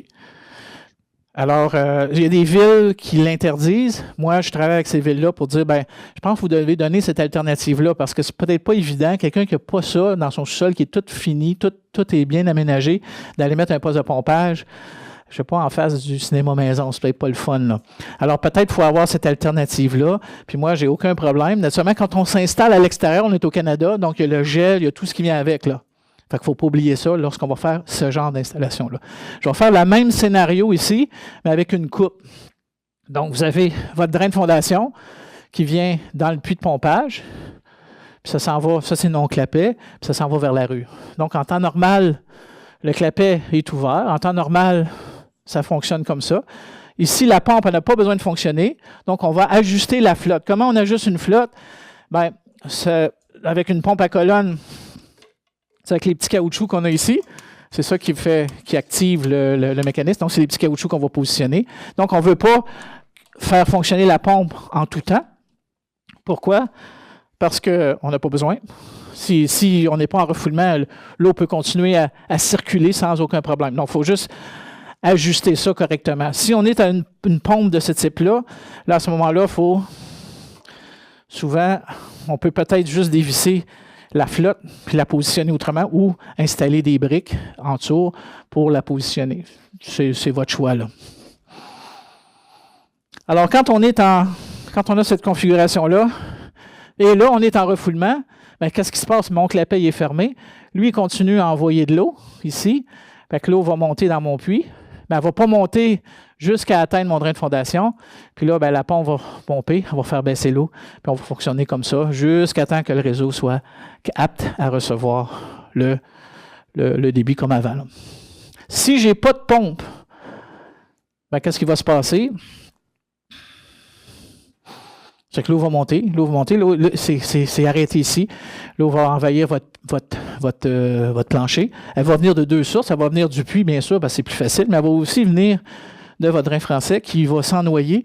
Puis l'eau va sortir par le joint entre le mur de fondation et votre plancher. Encore une fois, si le plancher est complètement étanche ou si vous n'avez pas de poste de pompage, puis c'est complètement étanche, la dalle va soulever puis elle va craquer. Ça, j'ai des témoignages de gens qui ont vécu ça dans le cadre des événements du 9 août. Ça, c'est un exemple de la ville de Rosemère. Un exemple comment brancher un poste de pompage. Donc, vous avez votre drain de fondation raccordé au puits de pompage. Vous avez le tuyau de refoulement qui, normalement, on devrait le monter plus haut que le niveau de la rue pour empêcher le siphon. Souvent, on va voir le conduit de refoulement qui est ici, qui va s'en aller comme ça vers la rue. Fait que ça, c'est pas bon. Pourquoi? Parce que s'il y a une panne électrique, vous allez prendre l'eau du réseau, du fossé, du pluvial, vous l'envoyer dans votre maison par siphon. Donc ça, c'est un bris de siphon dans un premier temps.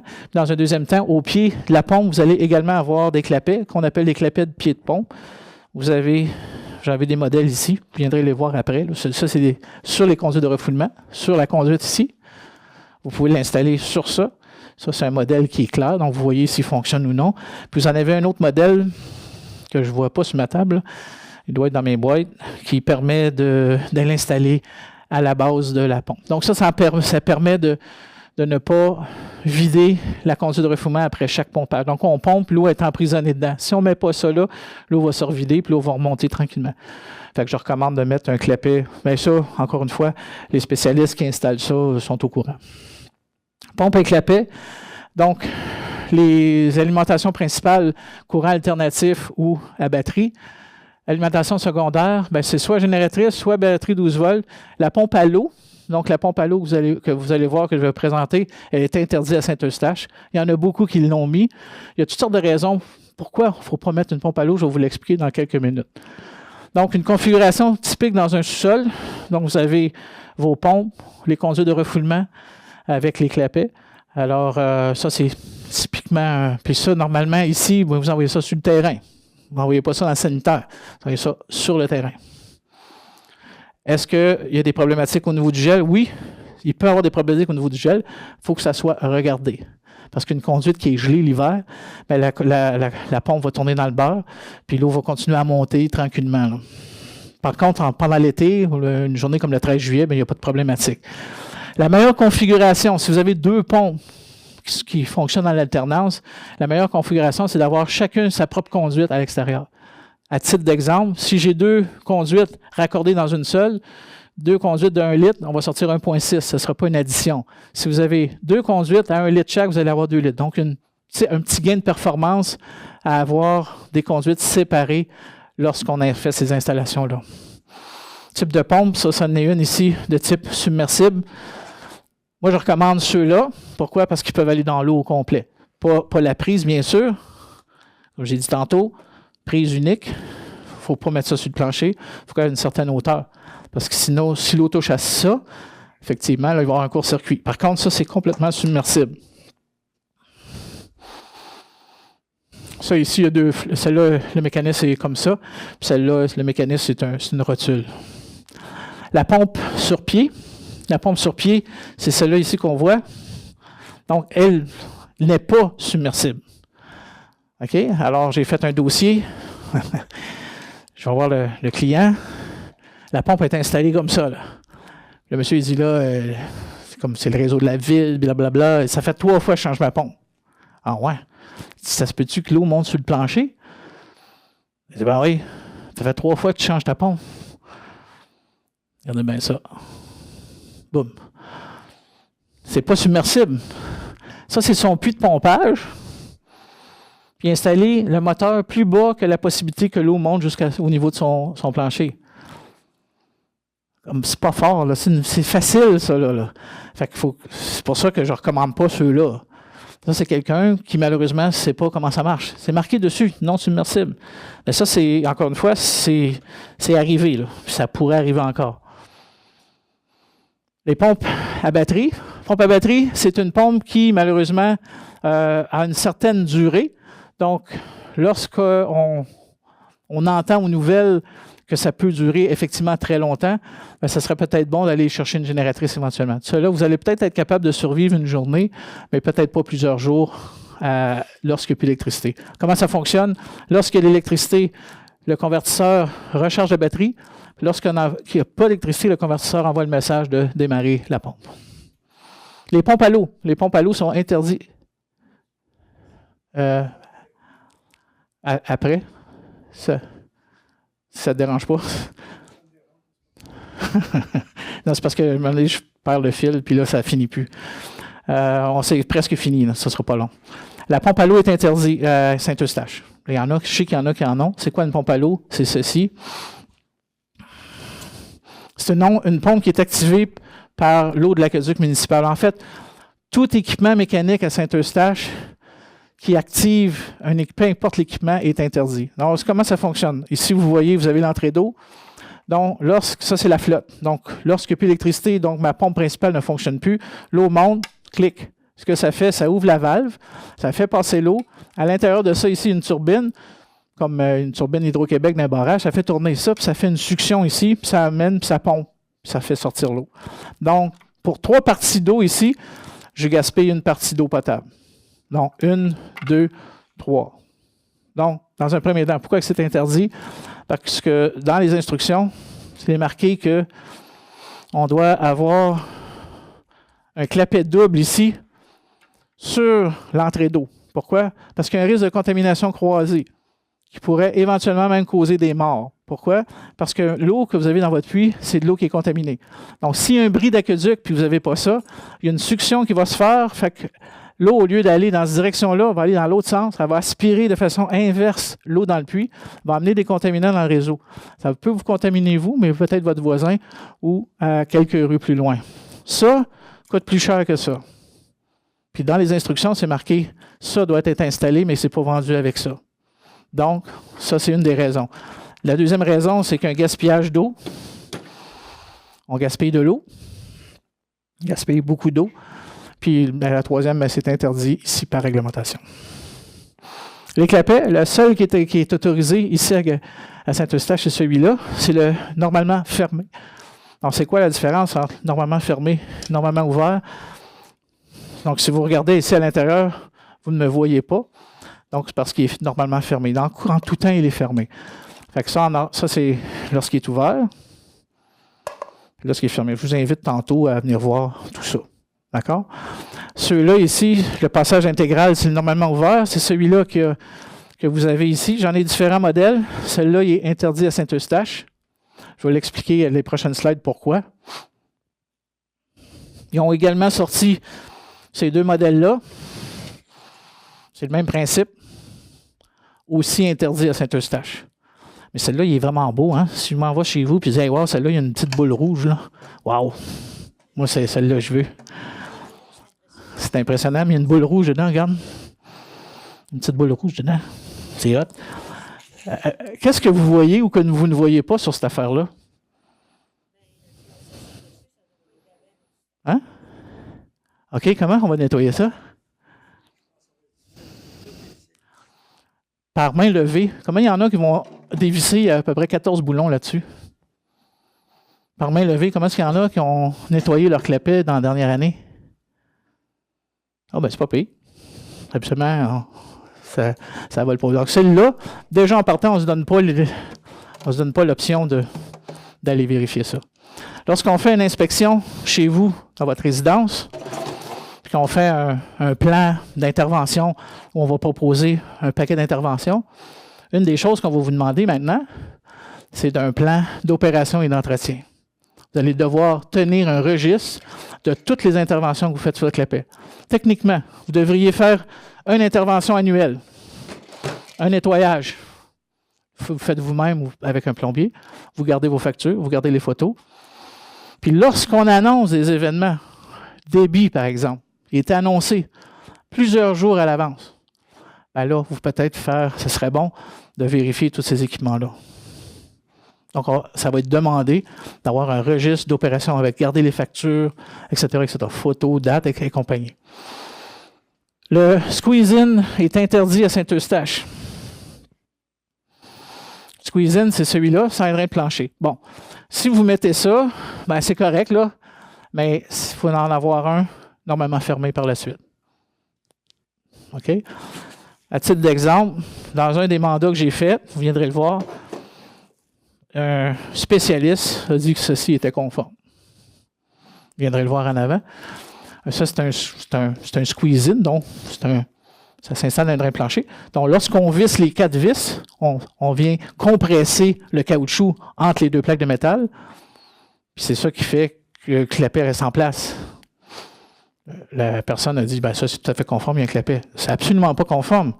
On n'est pas capable de le squeezer, il manque 3 boulons sur 4, puis le 4e, il est corrodé. Fait que si vous avez ça dans votre sous-sol, puis vous prenez vos doigts, puis vous êtes capable de l'enlever, vous avez un problème. Ça ne sera pas conforme. Pas capable. C'est interdit, mais au-delà de ça, si on est capable de l'enlever avec nos doigts, ça ne va pas résister à une pression inverse.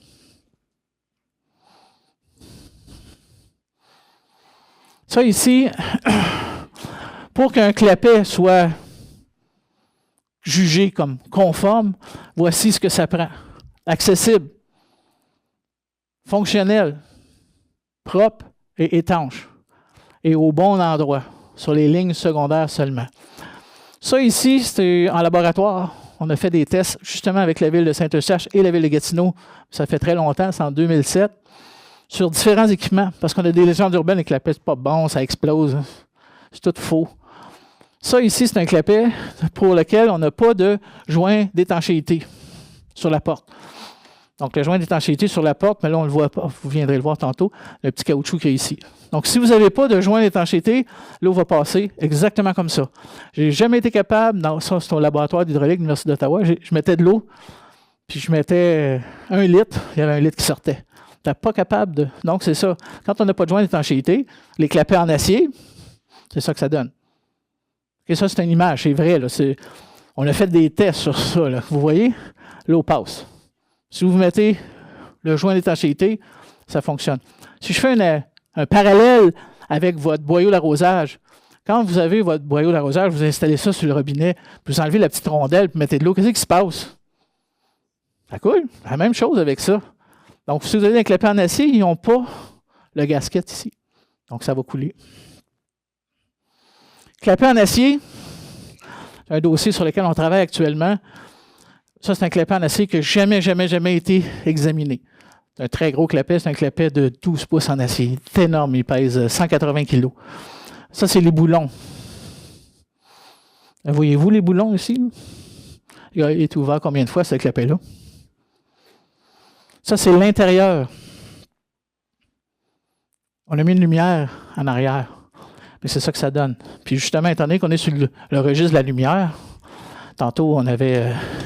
c'est toi qui as fait un clapet flambant neuf.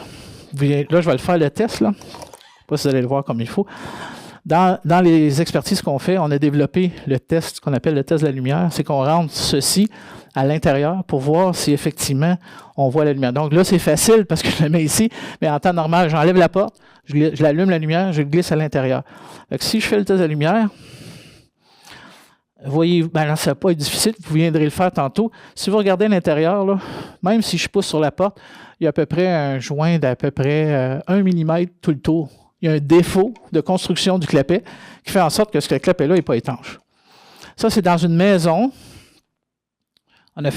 Pourquoi on a développé ce test-là?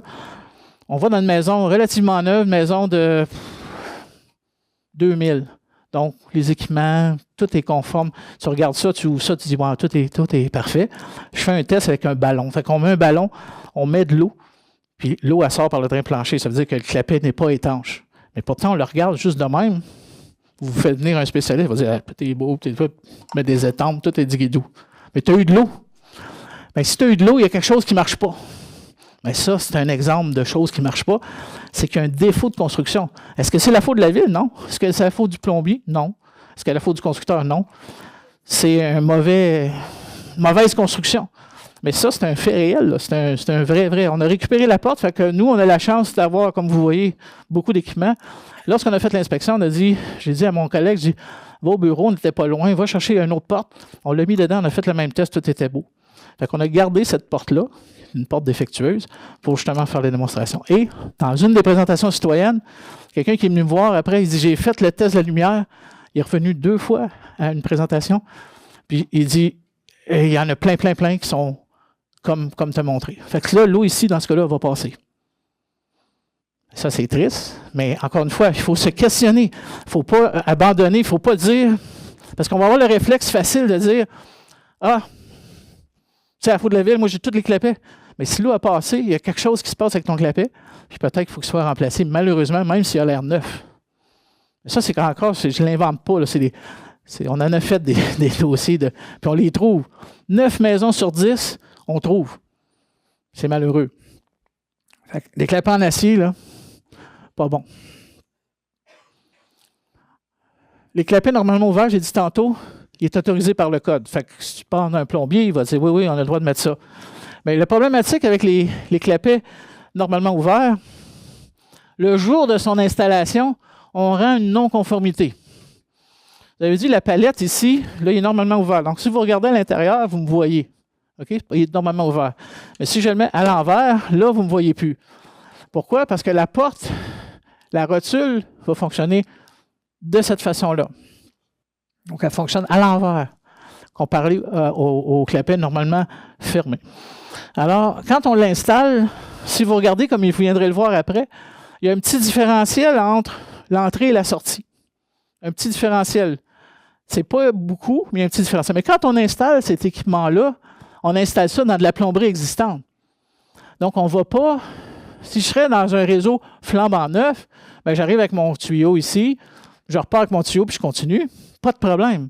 Mais dans vos maisons, si vous êtes ici, ce n'est probablement pas des maisons neuves, c'est des maisons existantes d'un certain âge. Fait que ça, c'est votre tuyau existant. Vous mettez le clapet, là, vous le fitez pour qu'il vienne se raccorder avec le réseau existant ici. En faisant ça, vous mettez ce clapet-là en légère contrepente. Donc, le jour 1 que vous mettez ça, vous créez une contrepente. Qu'est-ce que ça fait, contrepente? C'est que ça fait les cochonneries vont s'agripper là, puis il ne fonctionnera plus le jour 2. Ça, c'est plein de dossiers exactement comme ça. C'est même un plombier qui m'a montré la problématique de ça. Vous viendrez le voir après, là, encore une fois. Pourquoi doit-on installer les équipements de protection contre les refoulements seulement sur les lignes secondaires de plomberie? Bien, dans un premier temps, c'est pour être conforme au code. Le code, c'est ça qu'il demande. Pour éviter les problèmes d'auto-refoulement, on va vous l'expliquer, puis afin de pouvoir utiliser l'équipement du rez-de-chaussée sans risque de provoquer un refoulement dans le sous-sol. Donc, lorsqu'on installe ces équipements-là, ces lignes secondaires, on peut effectivement utiliser les équipements au rez-de-chaussée. Par contre, au sous-sol, non. Vous allez flusher une fois, vous allez remplir le tuyau qui va entre votre toilette, par exemple, et votre tuyau principal. Puis là, vous allez dire, oh, attends une minute, l'eau, elle ne s'en va pas comme je le souhaite. Il y en a qui insistent. Ils vont flusher. Là, ils sont en train de s'auto-refouler. Ça, c'est une maison typique. Temps sec. Il n'y a pas de condition de refoulement. On a notre drain fondation qui rentre ici. C'est un réseau complètement séparé. Puis là, moi, j'installe un clapet sur la ligne principale. Parfait. On va regarder qu'est-ce que ça va faire. Donc, en temps normal, temps sec, il n'y a pas de pluie, peu importe, bien, je flush. Ça, l'équipement, le rond, ça veut dire que l'équipement vient du rez-de-chaussée. Tout passe sans aucun problème. Temps de pluie, aucun refoulement, bien, c'est le même principe. Puis là, ici, j'ai le drain de fondation qui va fonctionner. Lorsque j'ai un refoulement, qu'est-ce qui va se passer? Là, j'ai un refoulement, mon clapet, il est fermé, il est étanche, il fonctionne bien, je viens de l'installer. Mais moi, je continue à écrire ici mes équipements au rez-de-chaussée. Fait que là, l'eau arrive ici, boum! Oh, le clapet est fermé. Fait que l'eau, elle n'arrête pas là, elle va continuer, elle va sortir par les drains planchers, par le bain, par la douche, par la toilette. Ça, c'est ce qu'on appelle un auto-refoulement. C'est ce qui explique la raison pourquoi il faut avoir des clapets sur l'ensemble des lignes secondaires. Il y a une seule façon de se protéger. Puis souvent, on essaye de bypasser ça. Ça va coûter trop cher, on va en avoir trop, on va casser ma belle céramique, puis on ne souhaite pas avoir ça. Alors, qu'est-ce qu'on doit faire dans cette situation-là? On va les passer un par un. Mais quand j'ai un refoulement, j'ai plus de clapet sur la ligne principale. Fait que l'eau, effectivement, va rentrer dans la maison, dans la conduite. Elle va monter un peu dans la colonne. Les refoulements, en général, ce n'est pas des refoulements de 50 mètres de haut, là. C'est un refoulement de 200-300 mm, peut-être 400, peut-être 1 mètre. Ce n'est pas incroyable. Souvent, on a aussi la légende urbaine que le clapet a explosé. Mais désolé, mais les clapets, ça n'explose pas. On a essayé d'en faire exploser, justement, en laboratoire, puis ça n'explose pas. Fait que ça, les gens qui vont dire ça, c'est pas des gens qui ne comprennent pas l'hydraulique d'un réseau. Ça n'explose pas un clapet. Ça va exploser si les couverts ne sont pas fermés ou des choses comme ça. Mais ça n'explose pas à cause de la pression. Au contraire, plus la pression est élevée, meilleur va être le joint d'étanchéité. Pourquoi? Parce que le joint est compressé sur le corps du clapet. Donc, dans cet exemple-là, on va émettre ainsi un clapet sur la ligne secondaire. Donc, ici, je vais pouvoir continuer à utiliser mon équipement au rez-de-chaussée. Pas de problème. Là, il y en a qui vont dire, bien, quand je vais flusher, l'eau va monter en colonne. Non. Parce que ce que vous faites quand vous flushez en haut, même si vous avez de l'eau dans la colonne, c'est infini l'eau dans la colonne et dans le réseau. Ça ne va rien changer. L'eau va rester exactement le même. L'eau ne va pas monter dans la colonne là, parce que vous ne remplissez pas votre colonne par vase communicant. À titre d'exemple, prenez un verre d'eau, vous le garochez dans la rivière va monter. Là. C'est les vases communicants, mais c'est la même chose en conduite. Donc, qu'est-ce qu'il faut faire ici dans un scénario comme ça? Retrait la porte du clapet ici. Donc, vous n'avez pas besoin de tout casser ça, vous avez juste besoin de renlever la porte si jamais vous avez un clapet sur la ligne principale. Donc, ça, c'est assez facile. Installer un clapet sur cette ligne-là. Poste de pompage, je le recommande au niveau des drains français. Conduite de refoulement à l'extérieur. N'oubliez pas la question du gel, ça, c'est super important. clapet sur la conduite pluviale, parce que le pluvial vient en charge. Est-ce qu'il va venir en charge? La réponse est oui. Il est possible, le code permet l'installation d'une vanne sur la ligne secondaire seulement. Allez pas mettre ça sur la ligne principale, là.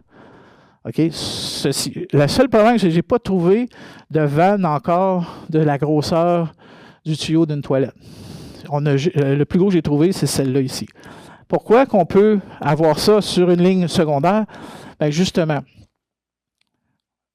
disons que vous partez en vacances, puis vous autres, vous n'aimez pas ça, les clapets, ça ne marche pas. OK, ça vous appartient. Bien, on met cette affaire-là, on ferme tout ça. C'est ligne secondaire seulement. Puis là, ben, on sait qu'on est complet. Là, il y a un shut-up complet, là, complet. Mais quand on revient, on l'oublie. Ben, tu vas flusher une fois, ça va remplir ça. Tu vas dire, oh, attends une minute, c'est vrai, j'avais fermé. Fait que il n'y aura pas, au pire, tu vas peut-être déborder un peu, mais au moins, tu te souviens que tu avais fermé. Fait que, encore une fois, le code l'autorise, c'est ligne secondaire seulement. Pourquoi pas mettre les deux, à la limite? La vanne et le clapet. Question numéro 1, parce que j'ai...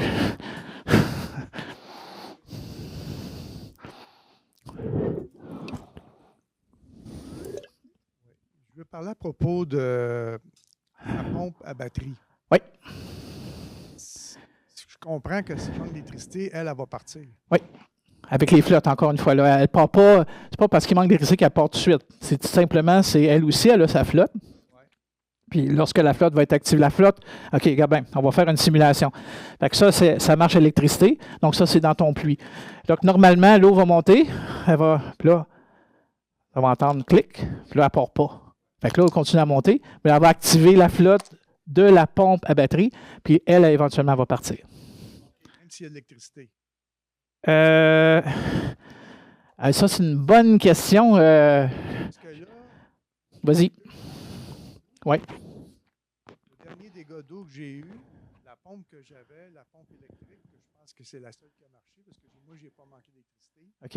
En fait, la job, j'ai eu des pouces d'eau un peu partout. Puis ta pompe principale n'a pas fonctionné. La principale a fonctionné. OK. Deux pompes quand même. C'est une bonne question. Puis c'est une bonne question. Honnêtement, donne-moi ton nom, je vais vérifier. Je n'ai pas la réponse.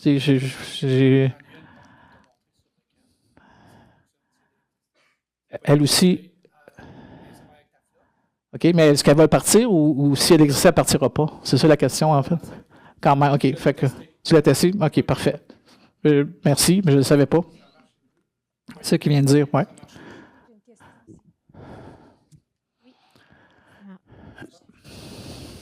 Bon, ça marche-tu? Oui. Les batteries qu'on appelle EcoFlow, est-ce que c'est quelque chose que vous recommandez comme batterie de pompe à puisard? Est-ce que là, vous parliez de batterie marine? Oui, ça, c'est... honnêtement, je ne connais pas cette marque-là. Ce qui est important, c'est ça prend des batteries à décharge profonde. Les batteries marines, c'est des batteries de bateau, ça le dit. Puis les batteries de bateau, on peut carrément les décharger et les recharger plusieurs cycles sans problème. Tu prends une batterie d'auto normale, OK? Tu vas faire ça une ou deux fois, puis ta batterie est finie. Les batteries d'auto ne sont pas à décharge profonde. C'est une décharge, il ne faut pas la décharger continuellement. C'est pour ça que c'est une batterie marine. Est-ce que cette marque-là est une batterie marine? Ça, je ne le sais pas. Mais pour poser cette question-là, va à l'expert de batterie. Là. Les batteries experts, eux autres vont le savoir. Fait que dis, c'est pour une pompe à batterie dans un sous-sol, puis ça me prend une pompe à décharge profonde. C'est ça qui est important. Les mots magiques, c'est décharge profonde. Puis lui, il va le savoir. Les autres sont vraiment des pros. Là. C'est bon. J'ai une question ici. Bonjour. Quelle question on devrait poser à un plombier avant de faire poser un clapet anti-retour? La lumière de ce que vous avez dit, là, entre autres, là, d'installer sur les lignes secondaires. J'ai parlé à un plombier, puis il parlait de venir installer un clapet. Donc, j'imagine que c'est sur la ligne principale qu'il faut le faire. On le challenge comment pour être sûr qu'on obtient les bonnes choses? Ben là, nécessairement, je n'ai pas vu la configuration de... Je vais répondre comme si moi je fais l'inspection, puis après ça, je vais répondre pour challenger le plombier. Dans un premier temps, ça dépend du type d'équipement que tu as dans son sol. Par exemple, peut-être que tu as, je ne sais pas, est-ce que tu as un sol qui est salle de bain, lavabo et compagnie? Oui, salle de bain complète, lavabo, douche. Est-ce que ça va tout à un seul endroit sur ta ligne principale? Oui, tous les équipements sont dans la même pièce. Oui, mais est-ce que c'est sur le même circuit?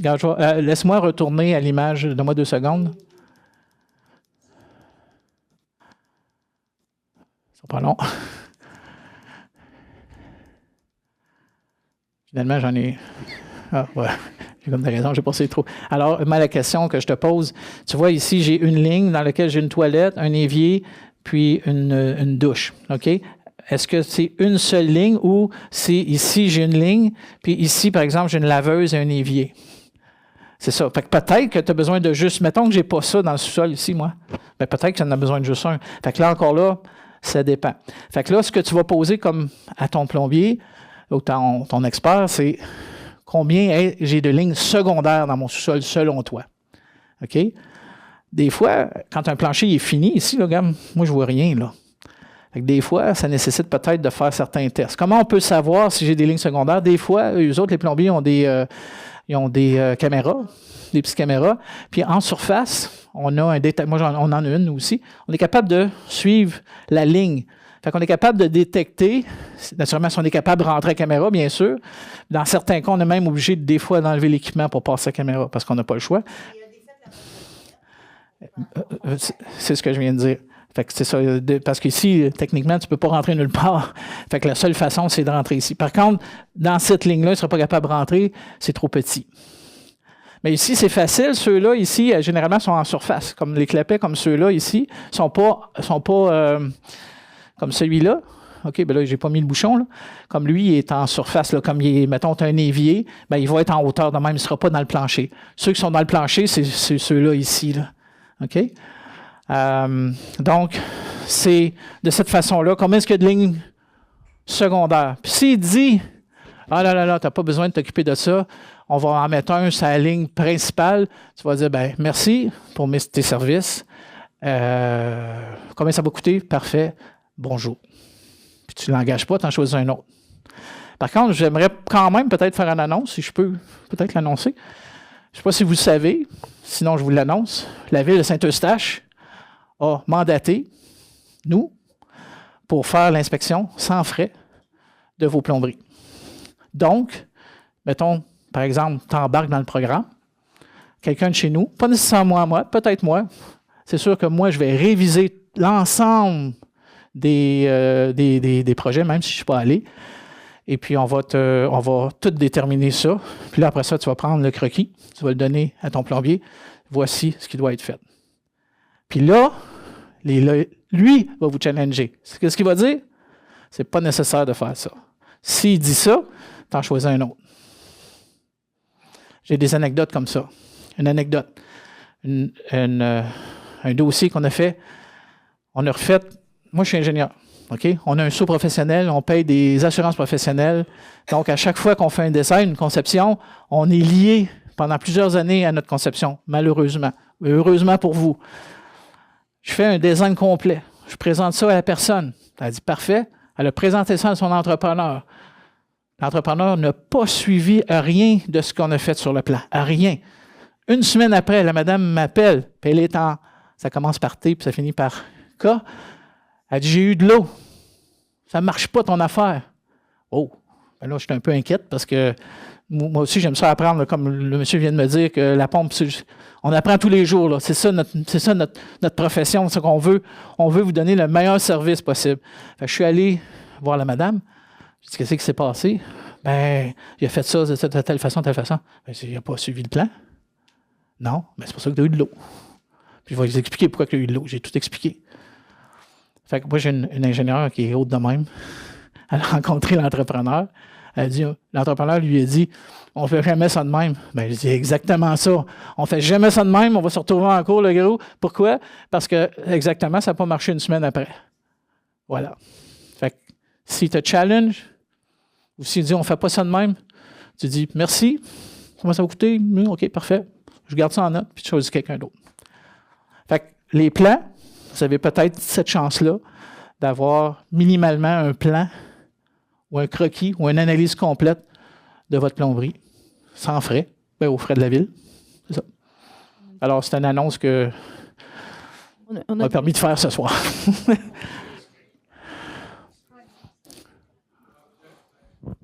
OK, j'ai une autre question. Oui, puis on a une date limite, je crois que c'est le 31 octobre pour s'inscrire. 31 octobre pour l'inscription, mais pas pour l'inspection. Exact. OK. L'autre chose aussi, là, vous allez tout retourner tantôt, là. Vous allez tout avec sur l'Internet, vous allez dire. Puis là, vous allez dire, on va appeler M. Roy, puis on veut faire ça demain matin. La réponse, c'est non, on ne va pas aller chez vous demain matin. Malheureusement, ça va se faire. Bien, on ne pourra pas nécessairement. Là, fait que retarde les transports. Désolé. Ah, mais ça, faut que tu règles ça avec lui, là. Il n'est pas sur Internet. S'il n'est pas capable de s'inscrire, qu'est-ce qu'il peut faire? Vous appellerez au Saint-Eustache Multiservice au 974-5000.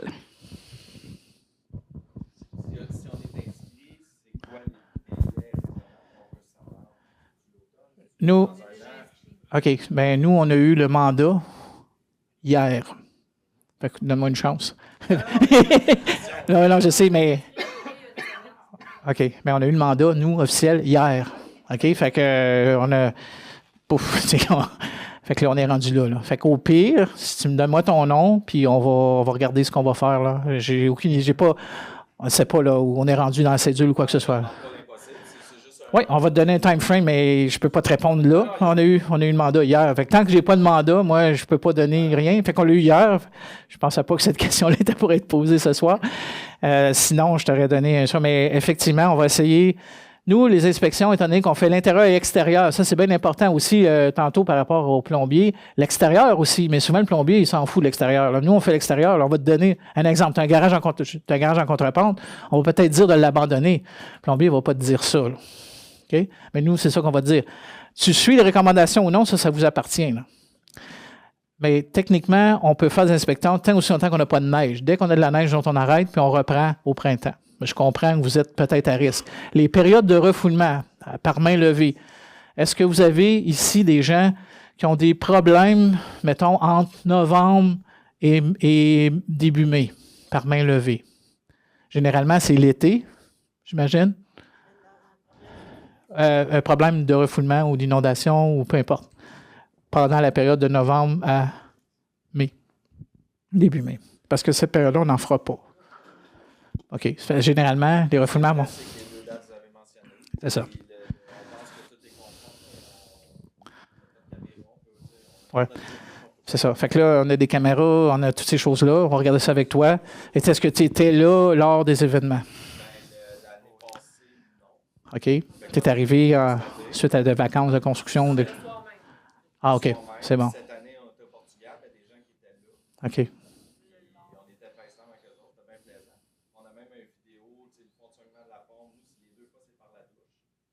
OK.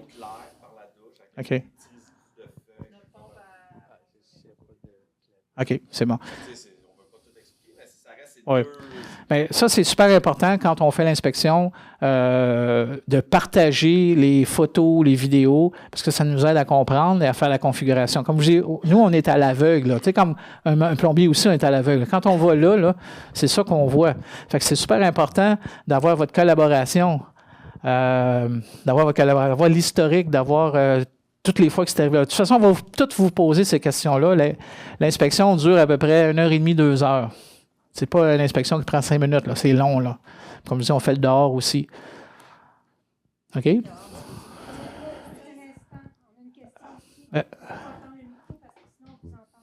OK. OK, on dit que les squeeze-in, c'est interdit à Saint-Eustache. Bien, moi, j'en ai un, là, dans les squeeze-in. Puis là, il y a une petite pluie qui est tombée, là. Bien, ça a fonctionné. Oui. Pourquoi que moi, j'éliminerais mon squeeze-in? Encore une fois, je vais vous expliquer. Tu viendras en avant tantôt, là. Je suis allé au Rona cet été, au début de l'été, pour en acheter parce que, comme vous voyez, j'ai beaucoup d'équipements, puis c'est important de partager ça avec vous autres.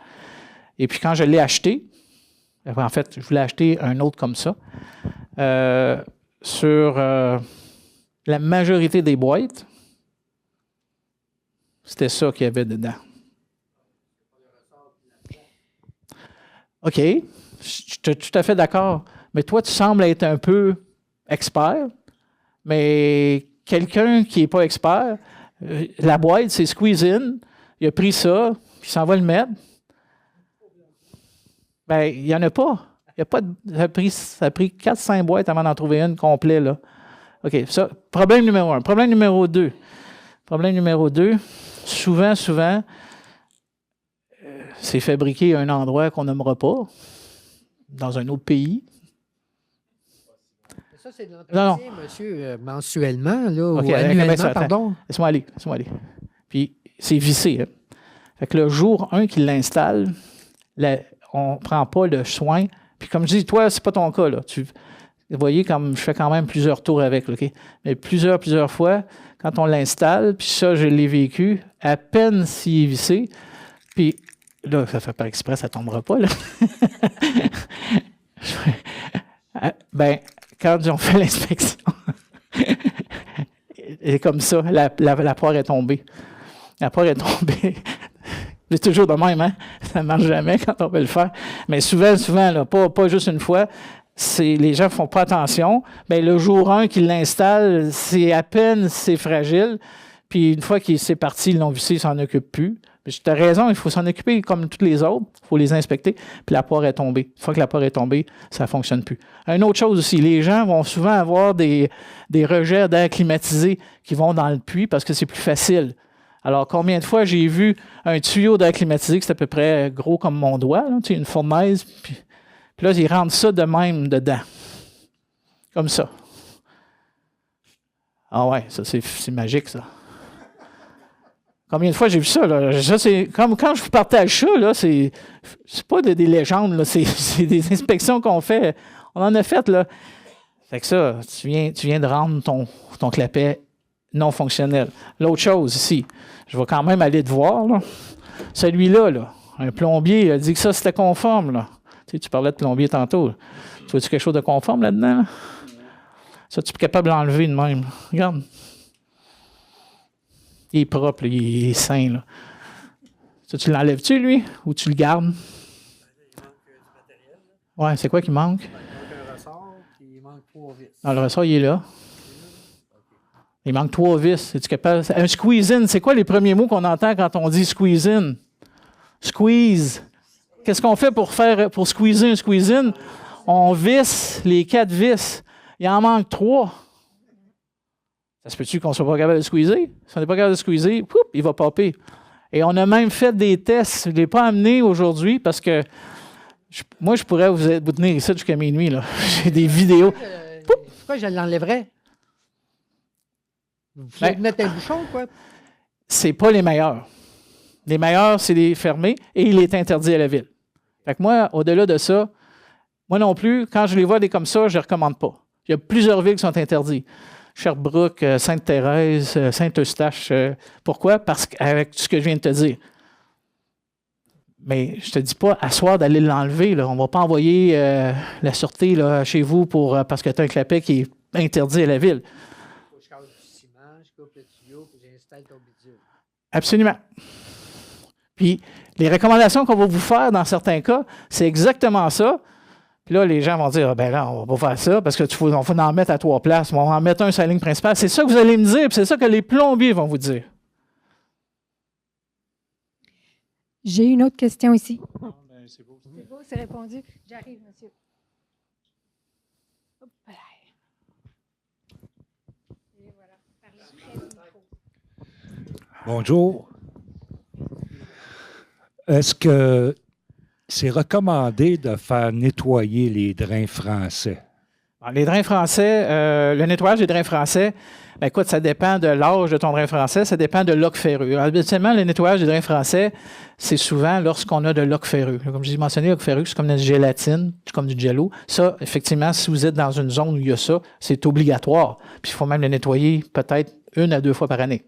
Si vous n'avez pas de problématique ou de signes visuels qui vous indiquent que votre drain de fondation peut être problématique. C'est quoi les signes visuels? De la fluorescence blanche, sur le long du mur de fondation.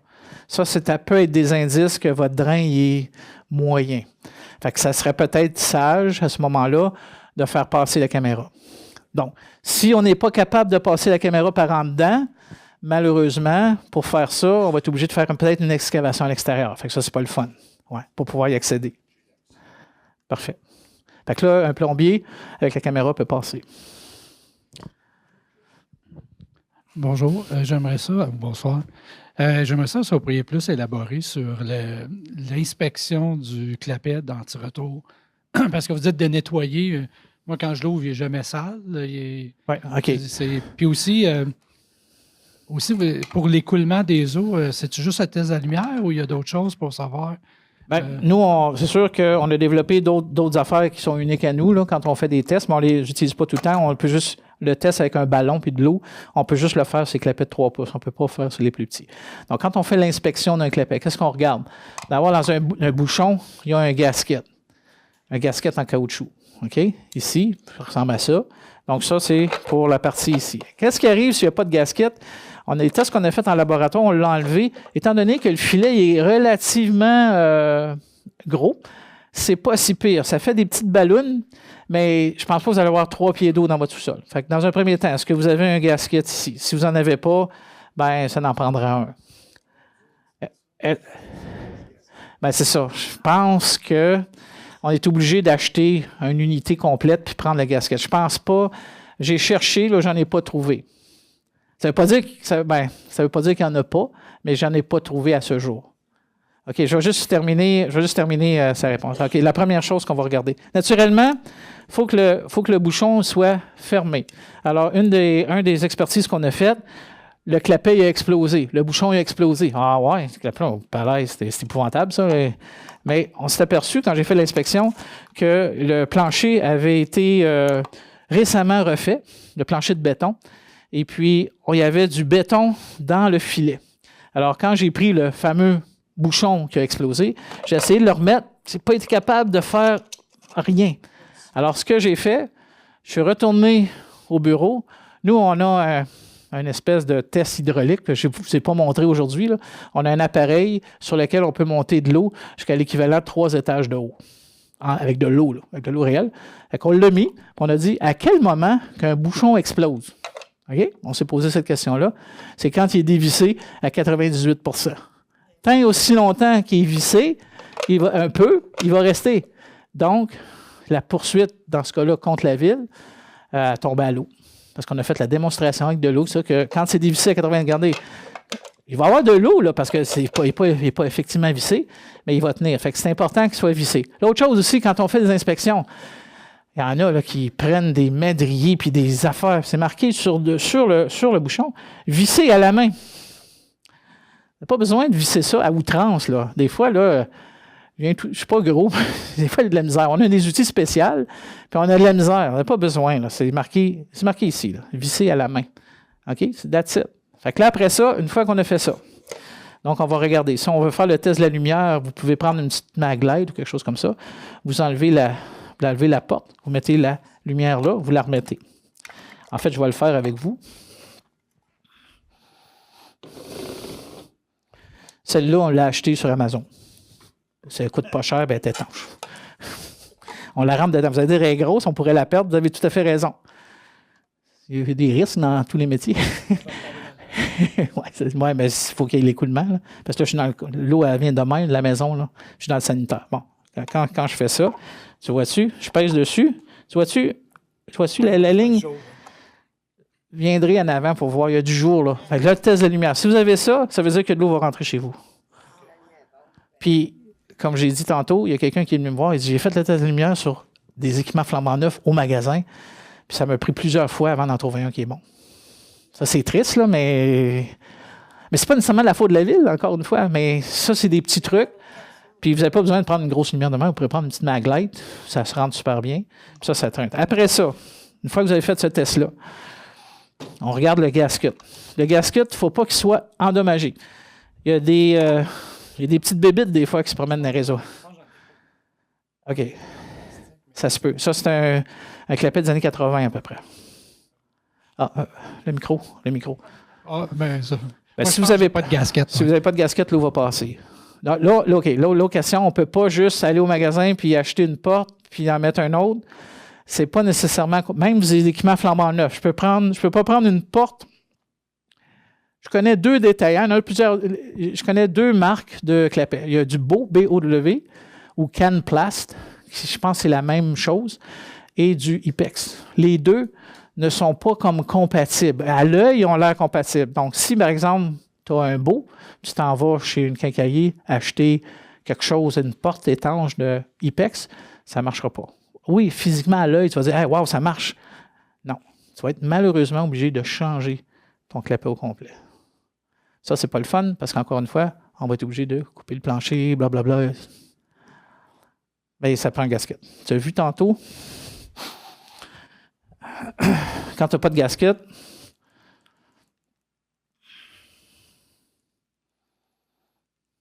quand tu n'as pas de gasket, c'est ça que ça fait. Donc, c'est comme si tu n'aurais pas de porte. Puis ceux-là en acier ici, ben, c'est ça que ça fait aussi. Je ne sais pas s'il y en a qui en a en acier ici, peut-être, je ne sais pas. OK, alors on était rendu toujours après ça. Ben, une fois qu'on a fait ça, naturellement, il faut le nettoyer. Il faut nettoyer, faut nettoyer le fond, s'assurer que la porte, lorsqu'elle va se fermer, qu'elle se ferme correctement sur le siège du clapet. Donc, il faut nettoyer le fond, etc., avec de l'eau chaude, etc. Le gasket comme tel, dans ce cas-là, il y en a plusieurs types. Là, j'ai le gasket qui est blanc. Celui-là, on va souvent avoir des morsures, des petites bébites, des fois, qui se promènent. Ça, il faut que ça soit changé. Mais encore une fois, il faut que ça prenne dans la même compagnie. Donc, les gaskets, des fois, on ne les voit pas. Je vais vous en montrer un qu'on voit moins bien. Je ne sais pas où je l'ai mis. Là, ici. Oui, ici. Ici, il y a un gasket, mais on dirait qu'il n'y en a pas, mais il y en a un. Fait que les nouveaux sont plus comme celui-là. Vous viendrez voir, là, il y a une petite bande noire ici. Fait que ça, il y en a. Mais c'est quelle année votre maison? Ben, enlève-les, puis tu vas le voir. OK. La différence entre un Ipex et un Beau. Ici, ce que dans ma main gauche, c'est un Ipex. Comme vous voyez, la porte ne tombe pas. Pourquoi? Parce qu'il y a une selle qui fait en sorte que c'est clic. Ça fait clic dedans. Ça, c'est typiquement du Ipex. Boum.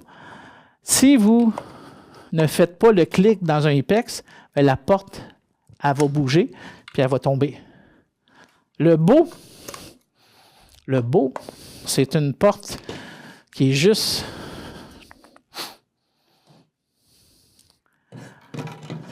C'est un Beau, ça? Oui. Le Beau, regardez bien, il a été installé la porte. Le Beau est juste déposé. Mais qu'est-ce qui fait que après ça, l'autre légende urbaine, c'est que la porte, elle a sauté. Non. Elle ne peut pas. Pourquoi? Parce que lorsqu'on ferme le couvercle, ça vient s'appuyer ici, puis c'est impossible que ça saute. Alors, quand on ouvre, puis souvent, ce qui est le fun, c'est quand la personne est là.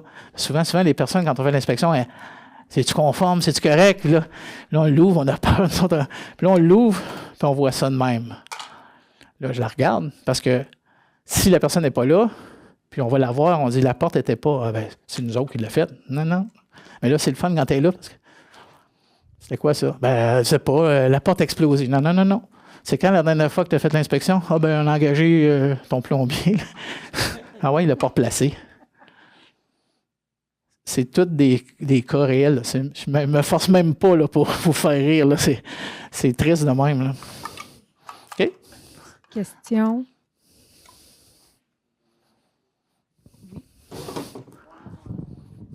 Bon, merci, M. Roy.